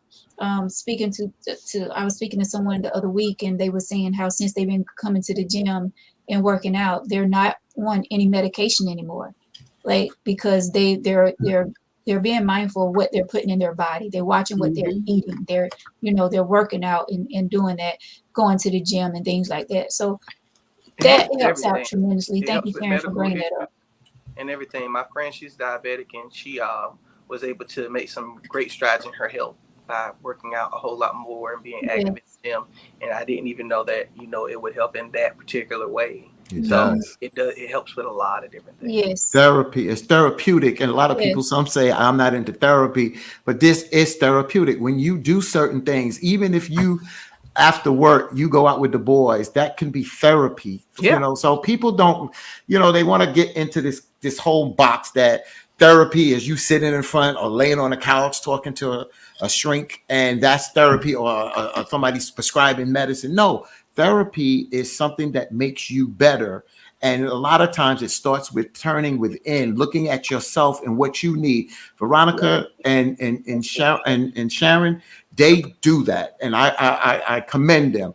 You know, I commend them because it helps. It does help. I mean, when my father died after the funeral, I didn't want to be at no repast, so I asked to go to my softball game, and my manager wouldn't let me. But he didn't understand that I just needed to get away, and what took me and relaxed me was softball. And since I'm here, I'm going to play softball again because it's therapeutic. I do so much that I don't take time for myself, and that's no good. That's no good at all. You got to take that time for yourself. If you guys don't take anything from this, like when you just need to do it, find something that you love to do. If it's just binge watching Netflix one night a week, give yourself that night. You deserve it. Yes. You definitely deserve it. Look forward to that. And don't feel guilty. Right. You know, and sometimes I feel guilty when I don't have anything to do, when I'm not helping nobody. I'm like, and it's because I do it so much, and when I don't do it, I feel guilty, and that is terrible. I had to unlearn the guilt. One thing about what I do is burnout is very real. When you take so much into yourself, you have to be able to disassociate that in your personal time. It'll be there when you go back to work. Right. And I had to learn that. They told us that from Jump Street. And I think that every fledgling social worker has to learn that, every fledgling mental health worker in whatever capacity, because you can have different, you know, qualifications to do the type of work. But anybody who's working with persons and you have to deal with their emotional baggage, you really, really have to make sure you don't take that home, because you start taking that home, it's going to impact your entire life. It's going to impact your family, your interactions. It's going to mess with you, and you just really don't need that type of negativity at home. You have to be careful. You have to be. It's hard to not care for Miss Peggy when she's on the street and you saw her earlier today and it's cold outside and you're trying to figure out if she under that bridge, if she got a meal tonight. It's hard to not think about Miss Peggy, but you can't do nothing for Miss Peggy until you go back to work, baby. Like you can't do nothing for Miss Peggy. Yeah. You can help Miss Peggy tomorrow during working hours when you can check with a resource that can help Miss Peggy during their working hours, because you can't do it alone. A lot of what we do is we find help for people if we can't help them ourselves. And unfortunately, help is oftentimes at 8:30 or 9 to 5. And when 5 is over, that help is over. So you got to maximize the time, because those people have a life too, and those people have to go home too. And we have to be realistic about it. You know, we get real frustrated when the resources aren't there, but you got to realize humans are resources. The people are the resource. Right. Can I ask you? Health is so important. Yeah. I want to ask some. Okay, go ahead. Sorry. Go ahead, Fatim. I want to touch on reverse psychology. And looking at, and I'll give you the example what I mean. Yes, so I'm giving myself as an example. So growing up, you see where my mom's drank at a certain age. I mean, I'm glad that she was able to quit on her own. She have to go to the AA or whatever. But I saw her drink. Then I saw, as I got older, I saw some of my friends have children but not be responsible. Then I saw other guys be more abusive to women, just being quote unquote dogs. And then, you know, and how did that work? Well, I don't really drink. I may drink a beer and a little glass or something, but I don't drink. I remember having a conversation with my moms, and I was at 18. I was like, I want to have a baby. And I said it like 3 times. And my mom's like, where's this coming from? And she sat me down and I explained it to her. And I said that what I'm seeing in some of my friends, and I was like, they're not good fathers. And I felt that you may don't have to be with the woman, but you still be a good father. And she had that conversation with me. Then I watched some family members and friends, you know, be dealing with a lot of women, but lying about it, just not being transparent. And then now, you know, just speaking to a lot, me and Sharon talked about this earlier about running up in a lot of women's faces, but you have an agenda and your agenda is about yourself. And out of all those things, it worked reversed in me, meaning I didn't drink. I don't have any outside children, but if I did, I would do the best that I could of making sure that I was the father to that child, even if I wasn't with that mom's. My kids are grown now, and I was there when they grew up. And even when I was single and dated, I was transparent. I didn't fool around and tell women these things. Look, I date, I go out with other women. This is you. You have the right to know that. And even to today, we got into this whole conversation on the show about flirting. And there's flirting, and I understand that, but there's also complimenting. And one of the things that I say is that you don't know when you walk by somebody in the street and say good morning, and that woman doesn't speak back. You don't know if her mom's is in the hospital or her son is sick. And I feel that some men don't get a response. They got to say something negative. Right. And I feel that for me, you don't have to say something negative because you don't know what they're going through. So that's why I say reverse psychology, because sometimes we say we are a product of our environment, but sometimes it works in reverse, meaning that we see a lot of negativity, but because we have exposed to it, we realize right and wrong, and we take and become the more positive out of what we seen the negative. That's why I brought up reverse psychology. How does that work? And did I explain it though? No, you did good with it. It's just really flipping what you expect somebody to say to try to get a response out of them. So it's definitely in line with what you're saying. Again, we don't know what that person's going through. And, oftentimes instead of saying, well, forget you too, so-and-so, he was like, well, I hope you have a great day, ma'am. Mm-hmm. I just wanted to be nice. I just want to put a smile on your face. And I hope that I was able to do that. And she may turn around. I'm sorry, sir. I'm going through a lot. I appreciate that. I just wasn't paying attention. You never know how that's going to turn around. That has happened more than once, even to me, because I'm not one of those people that just be like, well, she could have said hello, with her ugly self, like right. She wasn't ugly when I was speaking, right. So why she got to be ugly because she didn't speak back? So, right. We have to be mindful of what we do. And then we don't know, saying that negative comment may be the tip of the iceberg. You don't know if that lady packing heat, that lady may shoot you. You don't know what's going on. Right. You don't know if her husband around the corner and they just lost their child and she go tell her husband, and you sitting there cutting and laughing with your homeboy because, oh yeah, she ain't even speak to me. And next thing you know, you turn around and you get knocked out because you disrespect this man's wife and they're going through. So we gotta really be careful. I'm glad you brought that up, because a lot of times we don't know what people's mental status is at any given time. And a lot of times altered mental status is not permanent. Sometimes altered mental status can be the result of an infection. UTI is a common one that can mess with your mind. A lot of times it can be the medication that you're on and you're just not having a good reaction to it, which is why I mean by when the doctors are supposed to monitor that and make sure that it's good for you. And a lot of times, trauma can cause altered mental status. We see something and we snap. That doesn't mean we're crazy. We're fine in a week. We're fine in a few days. It's as if it never happened. But when that altered mental status happens, we need to be cognizant of the fact that you don't know what that person's going through and you don't know how that person's going to react.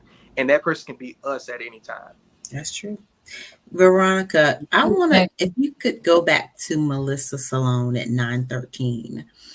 And she made a very valid point. Because I used to work at the Drug and Alcohol Rehabilitation Center here in Florence.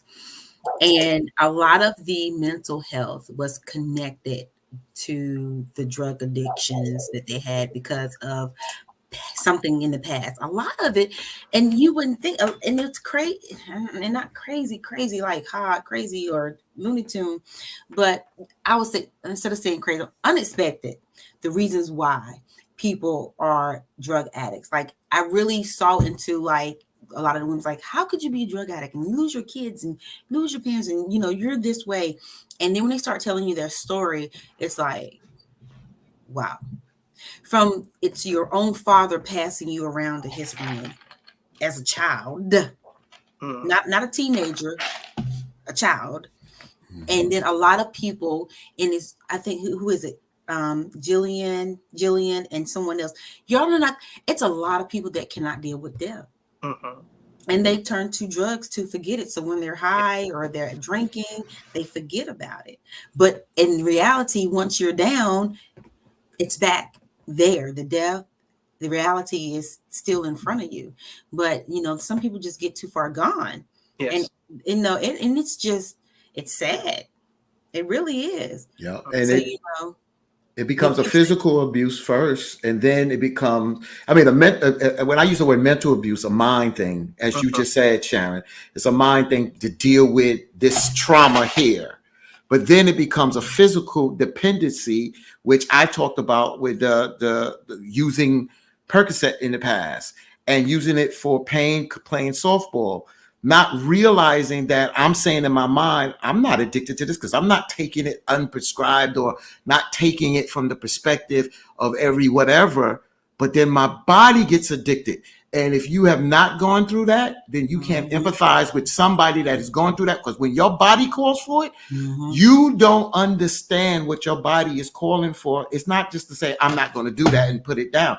You don't know what trauma that your body is going through, from pain to withdrawal. And when you go through withdrawal, it is one of the worst feelings in the world to have. Matter of fact, that I know you can talk about this, brother Dondrell, is that some people try to do it themselves for kicking it, and sometimes they can't do it because they try to cold turkey it, and cold turkey may not be the best way to do it.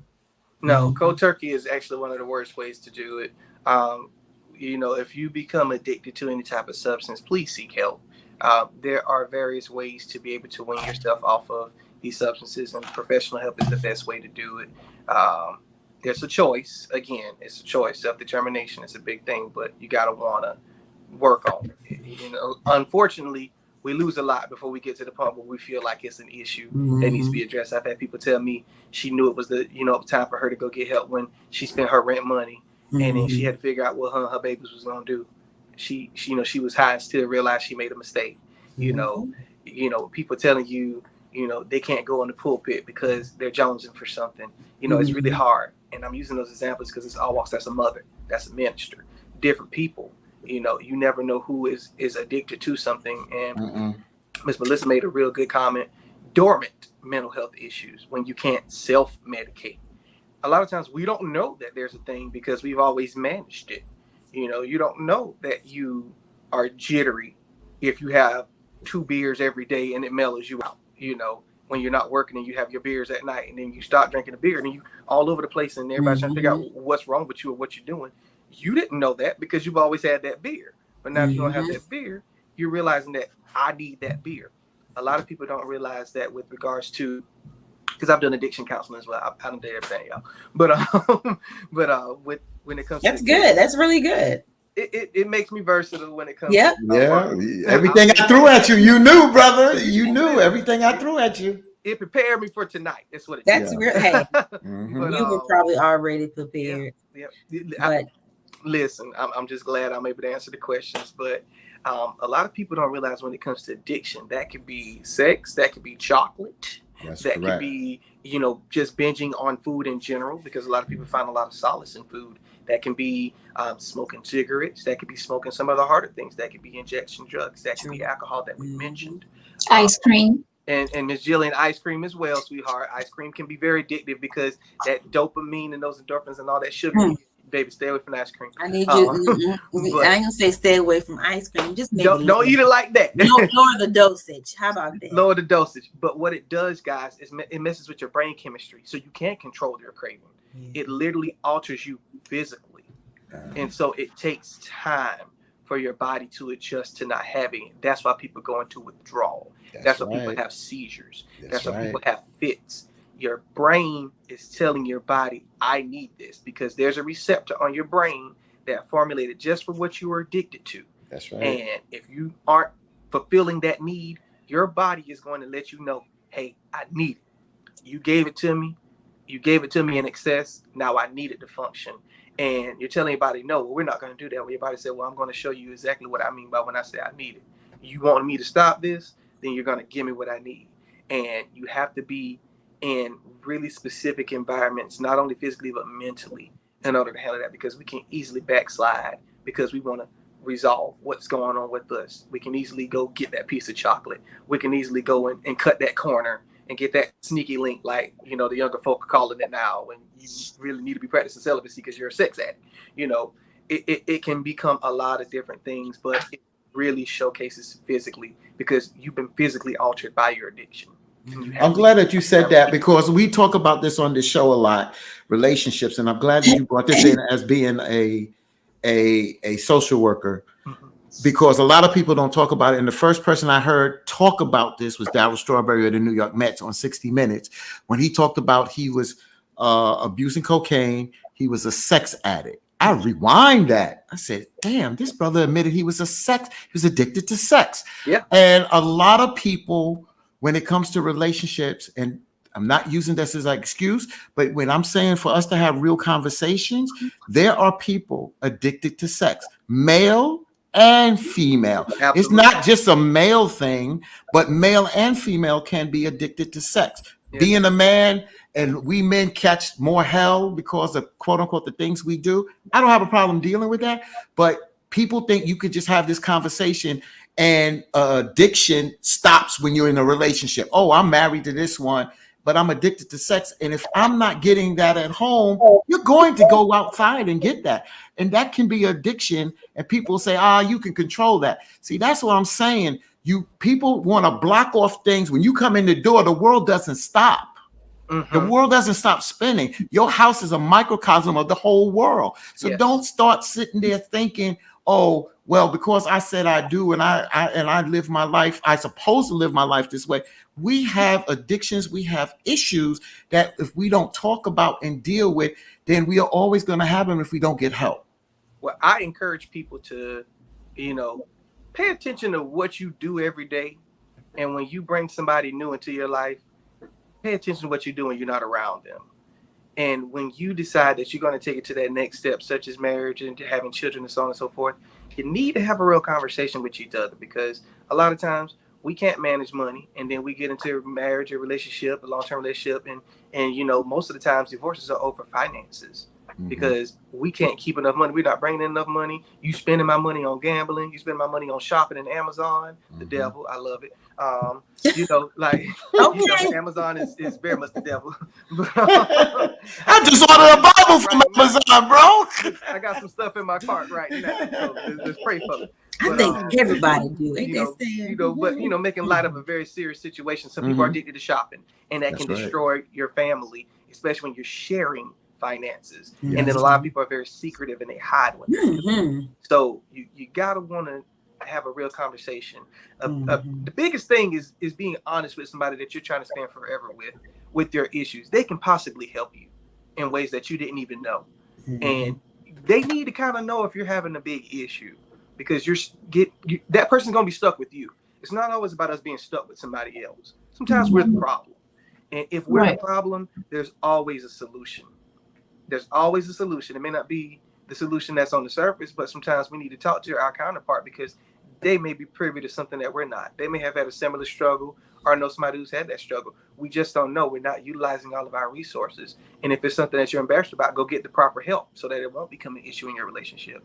Because if you're addicted to sex, and you and your wife or your husband or your whatever have, whatever y'all do maybe 3 times a week, but you need it 7 times a week, there's 4 other incidences where they're not providing for your need.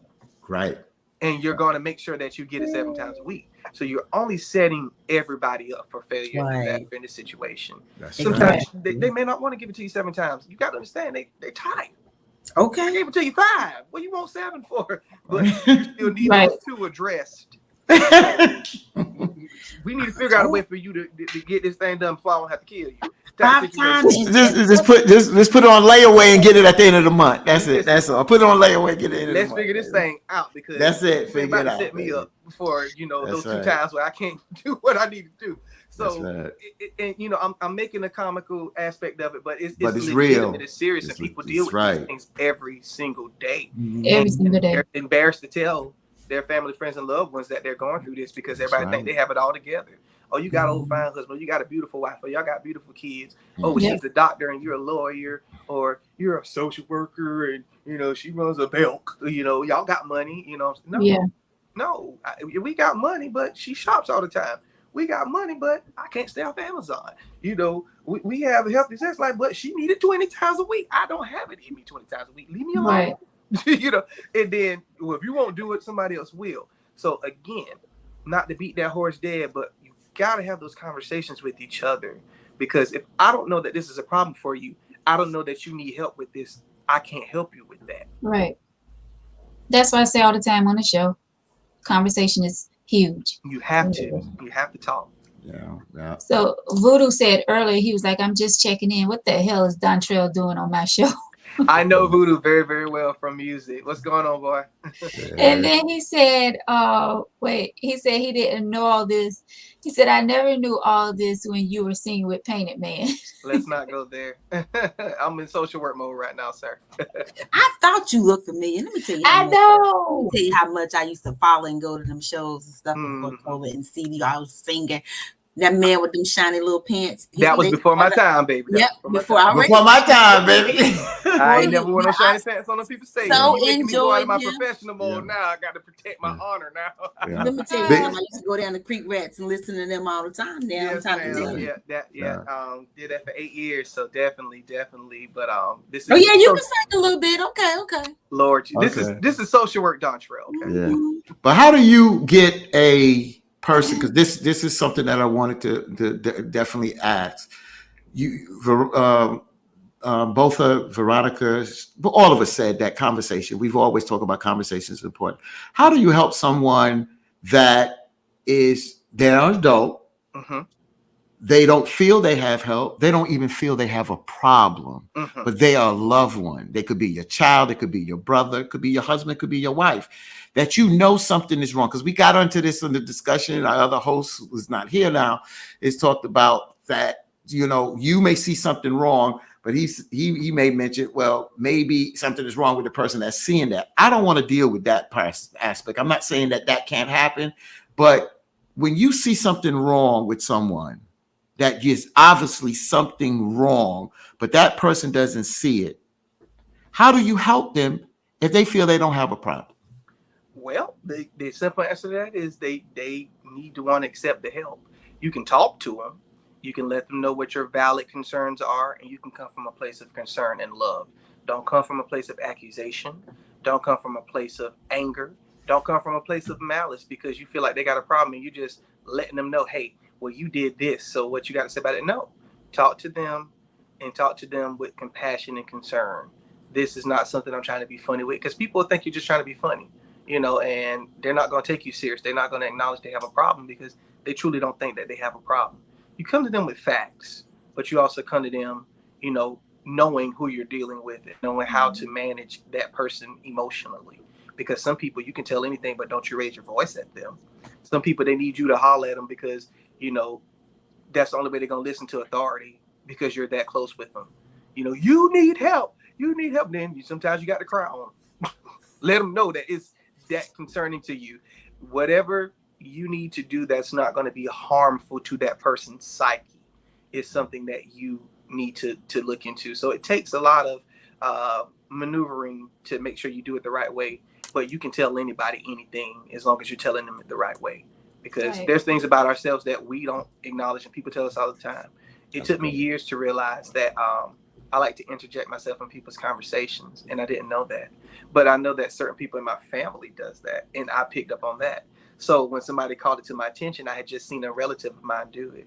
And when they called me out on it, I was like, oh my God, I do that. That is terrible. And it was done in a joking way, but who knows when I could have possibly done it and antagonized someone. You know what I'm saying? Like me just being who I am and is interjecting myself in a conversation that honestly had nothing to do with me. Right. It helps with the social work, but hey, maybe not in my social life.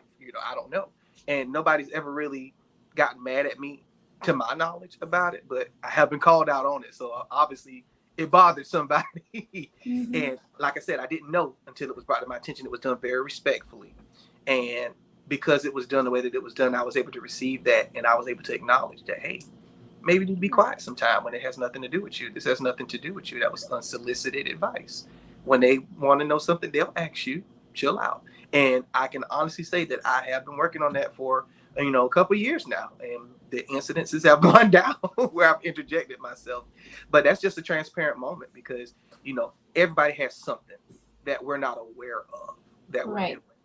And sometimes those things can really be impactful in a negative way. Mine, I don't think was as harmful, but some things can be very harmful and people don't know that they're doing them. So just be aware of who you're talking to.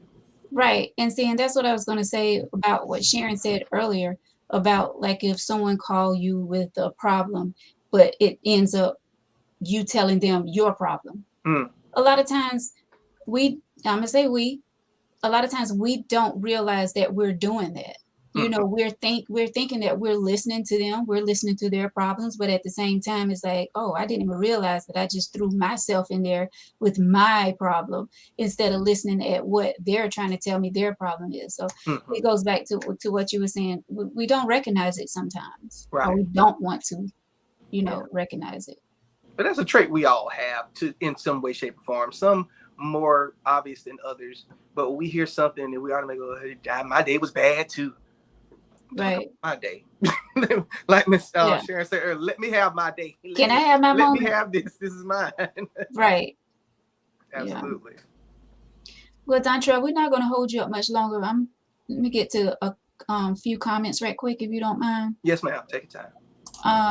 Voodoo says drug addiction is also learned behavior. Children who have witnessed their parents or elders use drugs as a way of coping with personal hurt often pick up the same behaviors. Mm-hmm.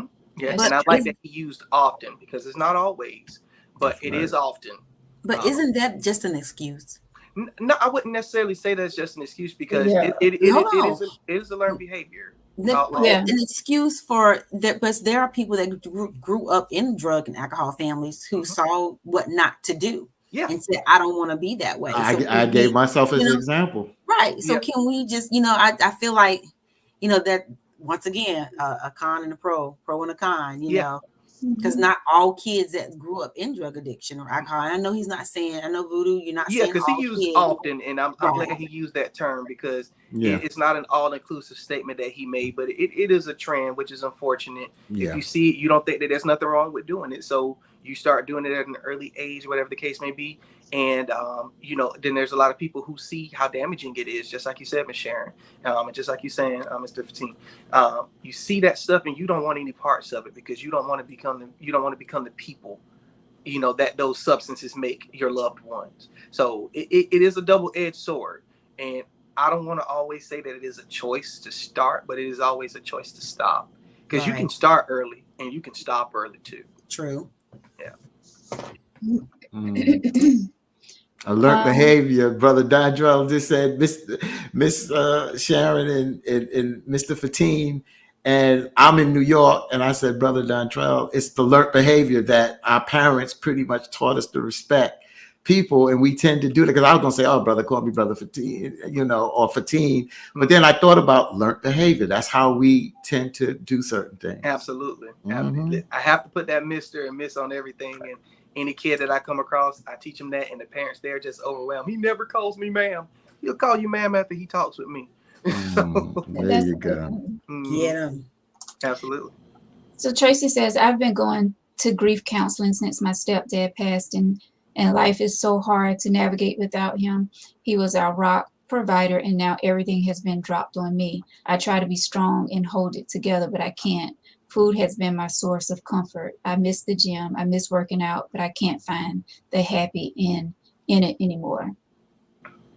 Yeah. That's a powerful statement, Ms. Tracy. Yeah. You definitely are dealing with your grief. Probably not the most healthiest of ways. I don't necessarily know what you're doing now that you're not in the gym and that was your happy place. What I would encourage you to do, and counseling is not an end all be all. It's not, but it is a first step into trying to help you because it'll allow you to really realize, what is that key thing that you're grieving over? Because when we lose someone, we've lost something along with that person. It could be a value. It could be that safety net. And you say he was your family's rock. So it was that stability that it appears to me that you may have lost. And, everything is being thrust on you. You may not, want to accept that role of being the stable person in your family. You have to be honest with your family about that as well. When something is hurting you, you can't be afraid of letting people know that. It's not selfish to tell people how you feel. And as far as you miss the gym is always there for you. Just find one that works for you. And if you don't find the happy in it, just take the time and do some real strong self-evaluation and just think about what does make you happy. and focus on that. If you can't really find that, then I encourage you to talk with someone who can really help you work out those issues, because counseling is there to help you. I'm a big advocate of counseling in the sense that when we can't figure it out ourselves, there's always that extra pair of ears and that extra brain that can help us work that out. That's why they're there for. That's what we're here for. So please definitely try to find someone that you can talk to help you work out those. Yeah, that kind of hit home. That hits home because, you know, in my situation, which, you know, some folks here know that I, you know, went through a breakup, and my kids, like I mentioned, are grown, and they're up there with their moms, and at the end of the day, not, you know, they're grown, but they're not in the financial situation to do certain things. And at the end of the day, and some people are saying, well, why am I still holding on? And I'm like, well, that's my flesh and blood. And I can't sleep knowing that they could have a housing situation over their head, which I'm trying to say to them, look, you're older. You're going to have to grab this and make these decisions. I've helped out and even went past my point of saying where I was going to stop. So now you got to come up with some options. So just listening to what you're saying, I'm just going to have this conversation with them, and not an attacking conversation, but throw it to them and say, you got to come up with some options here. Yes. Because ABC needs to take place. And I'm willing to help, and I've helped.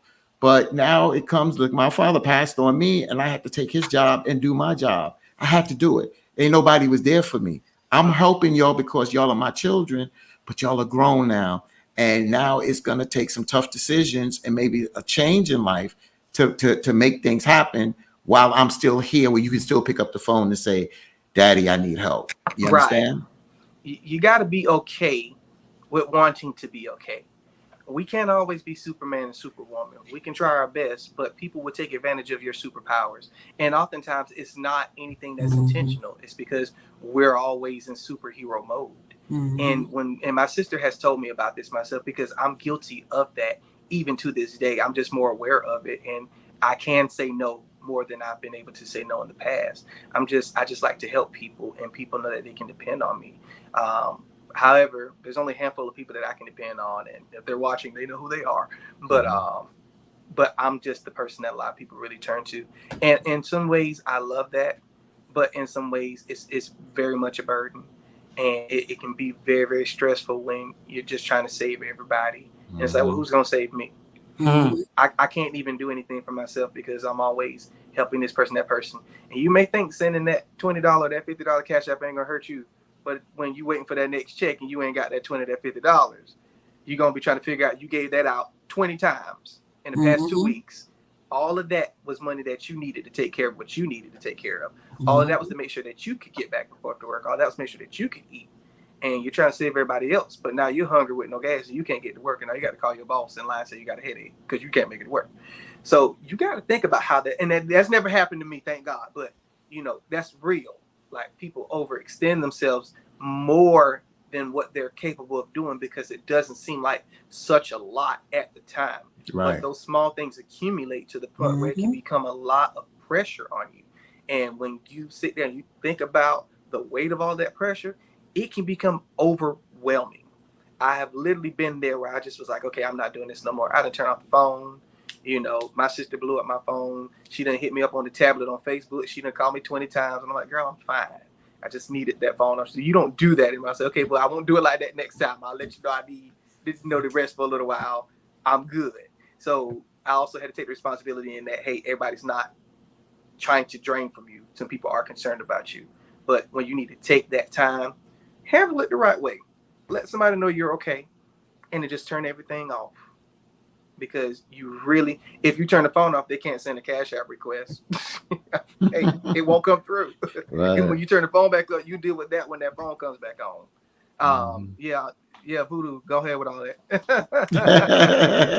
Signature Smooth, that's my cash app, but hook me up, okay? There you go. But most definitely, you got to be okay with being okay. You have to be. Good stuff. You're right. Thank you, Melissa. Yeah, there you go. Can you touch on our elderly people who, through aging, develop mental health issues? My mom is 90 and slowly has shown some signs, anxiety, depression, etc. Yeah, Melissa, that's definitely something that we oftentimes overlook. And, you know, me working with some of the elderly population in my hospice and home health experience, I done did it all, y'all. It's really hard because people are losing who they are. And, you know, they're worried about their adult children taking care of them. Melissa takes care of her mom. She's a jewel. I mean, this woman, she's amazing. But when we think about how it's affecting the individual in question, they're concerned that their adult children are taking care of them. They don't want to be a burden. They don't want to be aggravating. They're losing their mobility. They're losing their independence. So we got to keep in mind that this is a whole human being. This is a person that's probably raised 3 generations of people, including yourself. Because oftentimes grandma raising grandkids, even if mama is in the picture, because my mom was a very present mother, but you know, grandma is grandma, and grandma was always gonna be grandma. My grandma stayed 3 minutes down the road from me, so that's like my grandma today. But at the end of the day, it's one of those situations where, you know, they have been alive for so long, and they've been in hustle mode so long, and they've been in nurturer mode for so long, protector mode, and so on and so forth, that when they lose these things, they lose who they are, because it's been a core part of their identity for so long.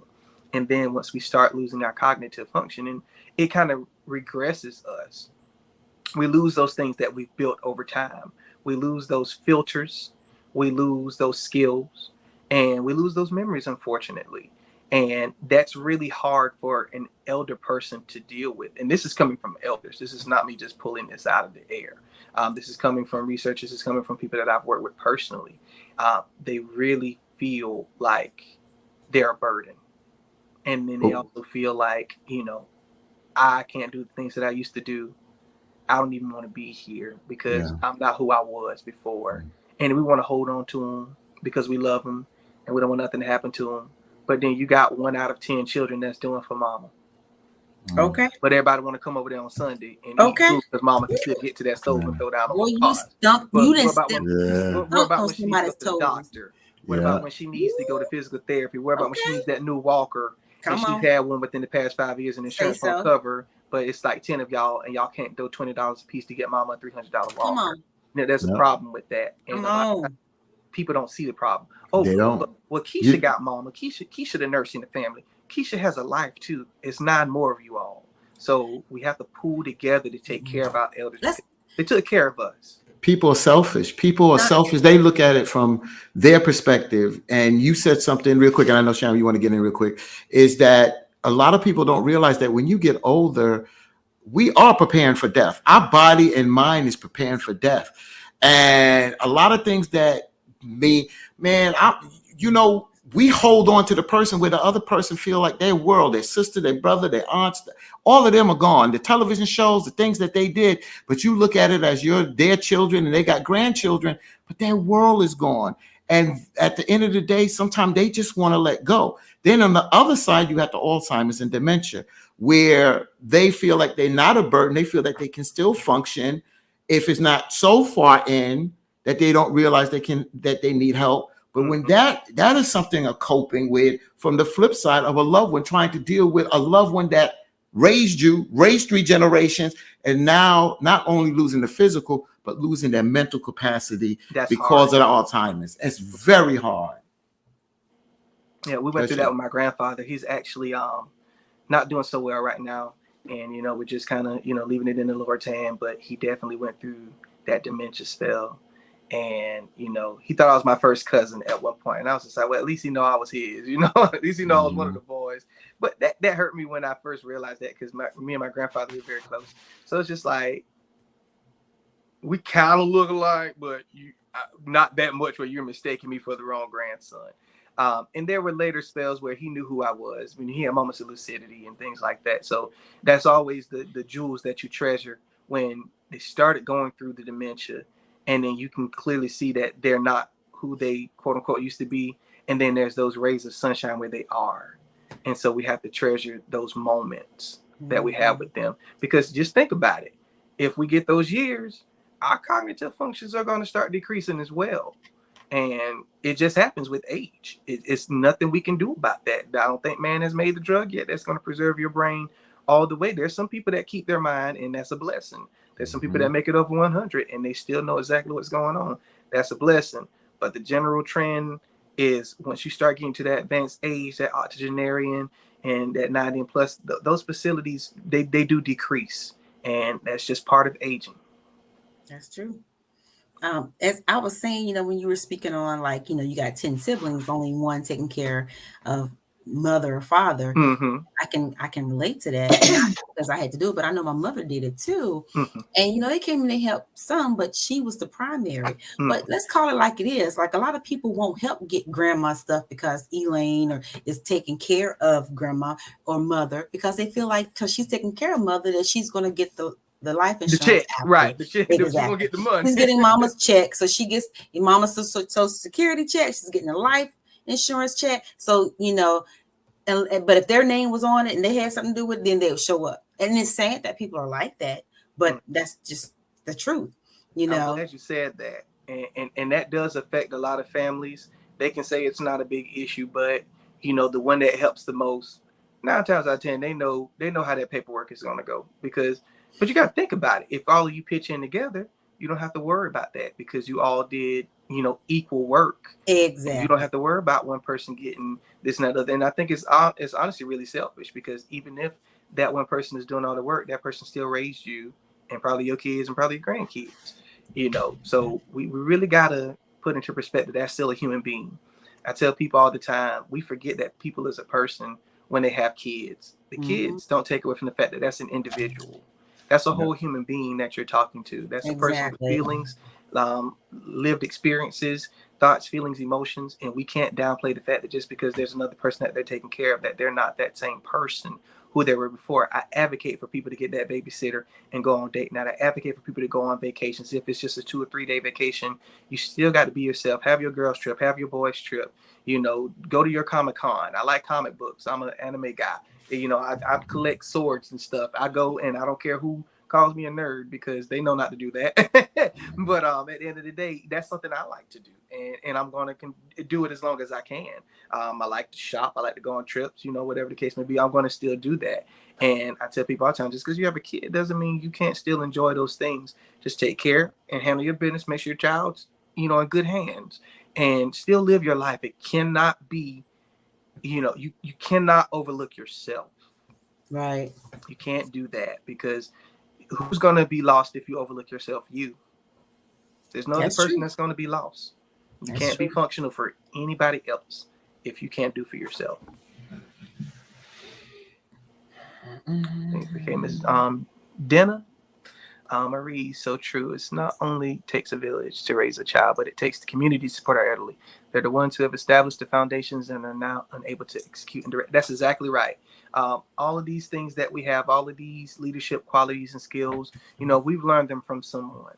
And most of the times, those are the people that are the elders in our family, in our quote unquote village, our neighborhoods, our church community, things of that nature, because we saw something in them that was powerful and something that we wanted to emulate. And so when that person goes down, don't wait to the surface and say, oh, she was a strong woman, boy. She didn't play back in the day. Well, she made sure everybody was at the house at 8 o'clock. She made sure if you didn't have a meal, you could come to her house and she feed you and this. Okay, so why didn't y'all take care of her when she wasn't able to do that?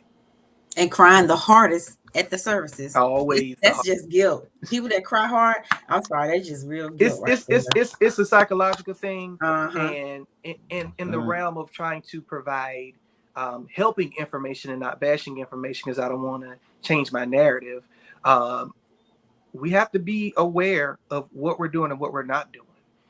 No one's asking you to carry the weight, but you can stop in on Miss Millie, you know, when you pass through the neighborhood and see how she's doing. When your mama was working 3 shifts to take care of your kids and she kept y'all after school and made sure y'all had dinner till your mama got home at 8 o'clock. You can check on Miss Millie and make sure she had a meal today. Or you can check on her and, you know, make sure she got that nice little robe for Christmas. You know, one gift a year, something that means a lot to people. And a lot of times we leave the elderly people by themselves. They don't have a lot of company. I can't tell you how many times I've gone and assisted someone, and it was like, well, I enjoyed the company and just talking. They don't really get around to see old girl anymore. And it breaks my heart because it's like you got 20 grandkids that are living like 3 minutes away in the same city. Why aren't they coming to see you? Oh, baby, they got lives of their own. I get that, but we don't play that around here. We go see our grandma. So, but I know everybody doesn't, and I know sometimes life gets in the way. But a couple minutes out of your day can mean so much to a person who is sitting at their house by themselves all day. And it's rewarding, and it's a rewarding feeling. After it's just like what Veronica and Shay said, when you too, Brother Dontrell, that when you go to the gym, you finally get your backside out of the house and go to that gym and get those endorphins released and you feel better. It's the same way you just say, you know what, I'm going by so-and-so house and I'm going to sit on the porch with her and see if she needs anything and just talk with her. And when you leave, you feel so rewarding because you took time out to give back instead of looking out and being, I don't want to use to say everybody's selfish because we all have things to do, but the same way you take time out for yourself, you need to take time out, especially for those that had done for you. Absolutely. That's so important because that's what life, that's the cycle of life. And if that cycle of life, and that's why somebody put out here and talked about it takes a village to raise a child. It takes a village for us to survive as a people, because we go through so much hell that at the end of the day, when we come together, that's why Thanksgiving is not Thanksgiving. Some people say, why y'all celebrating that pagan holiday? We're not celebrating pilgrims and this. What we're doing is we're bringing family together and having that gathering, because a lot of times we only get a chance to do that once or twice a year. Yes. So when it brings the family together, where you can see your nana and your grandfather and so and so and your great niece and whatever, it brings us all together so people can get to know one another. It's so important, man. Yeah. Cheryl made a statement that she sent out Valentine's Day cards to the elderlies at the nursing home. And you know what? I used to work in nursing homes a lot. I'm Dontrell, I've been around the way too. I've done a lot of stuff. And I can name off and you'd be surprised. But, if it was there to me to try it, I would do it. Now, but I remember working there and people used to come for Thanksgiving and Christmas and sing to them or just come and volunteer. And I know COVID has stopped a lot of stuff because now you don't want to take anything to them. It's enough that the workers go in and out. So I know things like that have slowed down, but there's nothing wrong with sending packages or a card, or candy. And I don't even know if people are still doing that. And what I've also been just kind of messed with me a little bit that how uninvolved some of the churches I've been, because they want you to come and you got to sign that envelope and you pay that tithes, all right? And I'm sorry if this is offending anybody. This is not to offend anybody, but this is just what I have observed myself, because I am a pillar of helping the community, and so the church used to be the steeple of the community. That's where things used to go down when they used to have marches or anything. They used to go down to the church. So, I'm disappointed that, there are people that need help. Like, they were leaning so much on the public people, the DSS and everything to help. But when they have the ability to go into their own neighborhoods, to their own people to say, hey, what are you doing? How are you doing? What do you need? Is there something you need? And not getting that Valley Green stuff. Like, have raffles, get some $50 gift card and raffle them off at church, right? Yeah. And so once every Sunday, put those people's name on the list so they can win once a month to give more people, a chance to win. You never know how much that $50 would really help someone. Oh man, with help me. gas or food, So I just feel like the churches, and I don't know every church, and I don't know what every church is doing, but I haven't heard anybody say, well, my church did or our church did. And I just feel like, some should reach out more to the community, because at the end of the day, you got people that can't pay their light bill, cell phone bill, or car insurance, but they trying to pay their tithes. Now, there are some programs that some churches have, not all of them. Yes. Some churches are a little more put together than the other when it comes to business and stuff. They do have programs where you can talk to one of the outreach persons, and they do provide assistance. They can't give it to you every month, but they can give it to you like maybe twice a year, something of that nature, to help with the utility or rent, as long as you provide, proof that you need help with that bill. So I won't lump them all together. I will say with you, Ms. Sharon, that I agree that there should be more of them that are able to do that.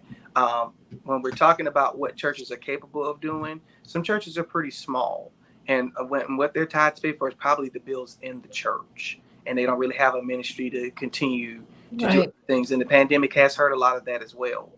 Some people can pay tithes virtually. Some people are old school and they don't know the first thing about setting up a Cash App or a Venmo or whatever the case may be for the people to put the money in. Then you got some criminals in the church where people don't trust them sending their money to them at all. I've seen it all. So it's one of those situations where also in small rural areas, you're not going to find those programs because those churches can't fund those types of programs. You find those things more in metropolitan areas like your Columbias, your Charlestons, your Atlantas, your Charlottes. You find those types of programs in those cities because you'll find at least one or two mega churches in those areas. And those particular churches have ministries for that. So, the small churches can make an impact. They make a great impact. It doesn't have to be a lot. But, you can make an impact. You can do as little if it's just a nursing home or just to go in and see after school program for the kids. Something to help a mother that needs some help so she can work. And, I wish I had the ability and the funds to do. We have a lot of educators that go to our churches that do like tutoring and stuff after school. They do it for free for the youth. Have a lot of nurses that do small little clinics and stuff like that. That's and really good. Do sexual health and education and things like that for the kids. And those are things that, we can all do just pulling from our professional, resources. And we can help in that way, even if we can't compensate, financially on an extreme level. So you're absolutely right. In the rural community, the church does still play a big part because it is also a safe haven, but it's also a place where we can congregate. And you can also meet people that you don't know that they even have that skill set. And that's your church member that you've known all your life. You didn't know Miss Sally, as a nurse practitioner and having gone to night school while she was putting her kids through college. And now she's running the doctor's office while the doctor is in another city opening up his second practice. Now you can go to Miss Sally because you trust Miss Sally. You know her and she's taking care of your health. You trust her. So the church is a good place to find folk like that because we know a lot of great people. We just don't know what they're capable of doing. True. Yeah, we got to stop relying on the church for everything. I mean, we are the church. Yeah, that's true. So we have to step up and do our part as well. But I get what you're saying, Sharon. Yeah, I mean, I definitely do. And I think, with my program, instead of calling people out, we prop people up. And it's times when I watch Good Morning America. I just watched Good Morning America maybe 3 weeks ago, and they named the street after this Black woman who helped bring people in our house. And it was kicking off pretty much Black History Month for Good Morning America. And just to find out the work that she was still doing in the community was so important. But you're right, Veronica, we are the church. But I do understand what Sharon is saying, that the church used to be that pillar in the community. And if we continue about community, then we got to lift those up. Sometimes it may not be the church. It may be an individual. It may be a family. We can't forget the work that they're doing and give back to them. Treat them to a day. Treat them to a weekend. Maybe just send them away for whatever for the weekend.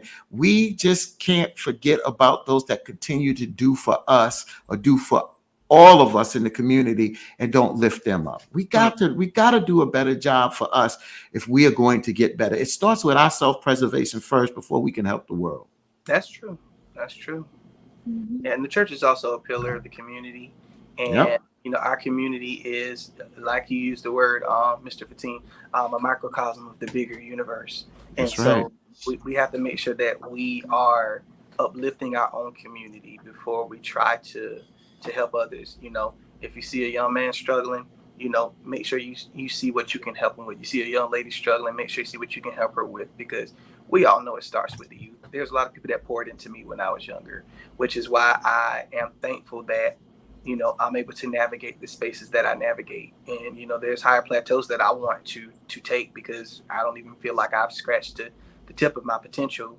I'll be 33 in April, and I'm not as young as I was, but I'm not old either. So I still got a lot of gas left in the tank, and I'm going to make sure I run it on E. I'm going to run all the gas out, and I just feel like what I do for the youth right now is just giving back, because there's just so many people that have been just a blessing to me. And sometimes I didn't even realize that they were a blessing until much later. I was like, oh, wow, they did that for me. I had no idea that that would have been so impactful for me. And, the kids, they won't understand it now. But that ma'am and sir that I was talking about earlier has taken me a long way. And because I've sown that seed into them, I'm pretty sure, that's going to help a lot of young men and young women out that were not using that. People have just helped me just for saying, yes, ma'am, and no, ma'am, yes, sir, no, sir, and opening doors. And I've gotten massive help just for being respectful. Yes. So it's just those little things like Mhm. that. And, I'm a personal recipient of what that can do for you. Yes. So that small thing right there, you just never know what it is. I just shake my head because we got into a big blowout about that in a couple of shows about that. But that makes a difference. That common courtesy makes a difference. It does. And I ain't gonna let somebody bring me down into the gutter because I know what good things and doing good things for folks. And if it just hold the door for somebody that makes a damn difference at the end of the day, then that's just doing the right thing at the end of the day. Sure. It don't have to be an agenda behind it. It's Mm-mm. just that you do it because the bottom line is that you're going through the door. Why can't you hold the door? That's life. If you're going through the door, why you can't hold the door for the next person? That's right. Don't have that crabs in the barrel mentality. Right. And Well, that that- affects a lot of people too. And I didn't mean to Right. interrupt you, Miss Veronica. You go ahead. Oh no, I was going to say, like the elderly say, respect take you a long way. Mhm. That's right. Yeah. And a lot of people, we don't really like navigating in spaces where there's a lot of us because of that crab in the barrel mentality. We'll try to say, oh, well, you're trying to be other, or you're trying to be something you're not. No, I'm trying to stay away from you because my experience with you is that you're going to bring me down. You're going Yeah. to bother me. You're going to stop me. You're going to hinder me from doing what I do. And that's terrible because in a lot of other spaces, we rank up and we protect each other. Part of the reason why I joined the fraternity, as you can see, the Kappa Alpha Psi back there, is because, traditionally those things were meant to bring us together in spaces where there were a few of us. And it brings about that bond of brotherhood and that safety net of like-minded individuals. And as a people, not even worrying about a fraternity or sorority or anything like that, as a people, we have to bond together Yes. and be safe and protect each other. And there's a lot of things that we do culturally that other people don't identify with because it's just something that we do. We've all encountered somebody where we look at them in a space where it was just a few of us and we're like, and we just have that instant bond and camaraderie because we Right. already know we don't even have to say anything. We already know there's certain things we're going to do. There's certain things we're not going to do. We're not getting involved in that. When it hits the fan, we're in the back. We're the first person's out that door. We're not playing any games. And that's just one of those things that we have, self-preservation and just ranking up and going to what's familiar. Other people do it as well. So that is something that's really big in our community. So it's kind of a double-edged sword. We're wary of each other, but we also come together and congregate when we're in spaces where there are only a few of each other. So it just depends on the environment because when it comes to work, you kind of want to manage yourself. You don't really want anybody hindering you or holding you down. You don't want to be seen as anything other than what you can bring to the table. But when we're in places where we're uncomfortable, we're unsafe, we want something that's familiar.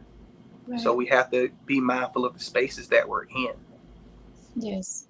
Very mindful. We're going to get to this last comment, and sorry we didn't get to all of your comments. Of course, we'll be going back and reviewing your comments later on. Melissa says this conversation was well worth extending my 9 p.m. bedtime curfew. The topic is so relevant for our communities as well as our society at large. Thanks for sharing with us. And Dontrell, love you, mean it. Yeah, thank you, Melissa. Love you too. Yeah. Thank you, Melissa, and thank all of you for watching tonight. Dontrell, thank you so much. It's been a blessing meeting you. Your words here were so powerful, and we know that it touched not only one person, but if it only touched one person, we are so grateful for that. But we appreciate you, and hopefully you can come back in the near future for another cup of tea. Well, Appreciate I you. appreciate you all for extending the invitation. Was very honored to be able to be a part of your show tonight. And I'll be very transparent. I have not caught an episode before this, but I will be faithfully tuning in. You can guarantee that.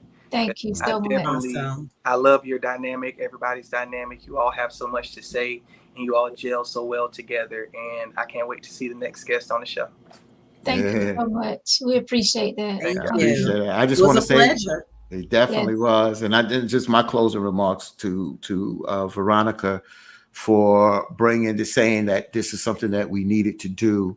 And I asked Veronica, I said, can Brother Dontrell handle this? She was like, I had a conversation. He sounds like he's a young, intelligent brother. And, he knocked it out the box. And Yes. Veronica, thank you. And I just want to say, we deal with a lot of issues on this show, but tonight we dealt with a serious issue. And I think that it's our responsibility that we have a platform and we use it for all types of communication. So thank you, Sister Veronica, for your vision, because what I do on other shows, I come here and I'm just, I fall in line to do what needs to be done. And Veronica, this was a great show. Shay, I'm glad he was here. And Brother Dontrell, great job, man. Everything we threw at you, man, you was able to give a great answer, a calm demeanor about it. You understand? So thank you, my brother. Thank you. I just want to say that as another black man to another black man. Way to go, my brother. Appreciate it. So, Yes. Great show. Thank you guys so much. All right. Thank y'all. Thank you. Just hold on for just a second, Dontrell. Thank y'all so much for watching, all of you out there. Those of you who are your first time watching Tangy Tea of Life, we hope that you all will join us on Tuesdays and Thursday nights, 8 p.m. Once again, we talk about any and everything here on the show. And we would love to see you guys back in the comments again. And if you would like to be a guest on the show, if you have topic suggestions, please, if you have an email letter that you want us to talk about, email us, tangyteaoflife@gmail.com. You can leave a message right here on our Facebook page as well. We are live here on Facebook and YouTube each and every Tuesday and Thursday night. So please give us a thumbs up on our page here and also on YouTube as well. We appreciate you guys so much. Once again, Dontrell, it was a pleasure meeting you. Keep doing what you're doing, brother. Thank you, man. Indeed. Thank you. Yes. Yeah. Thank you. Thank y'all so much. I appreciate it. Everyone have a great night. Be safe. And God willing, we'll see y'all back here Thursday night at 8 for some more tea. Have a good night, guys. peace. Buenas noches.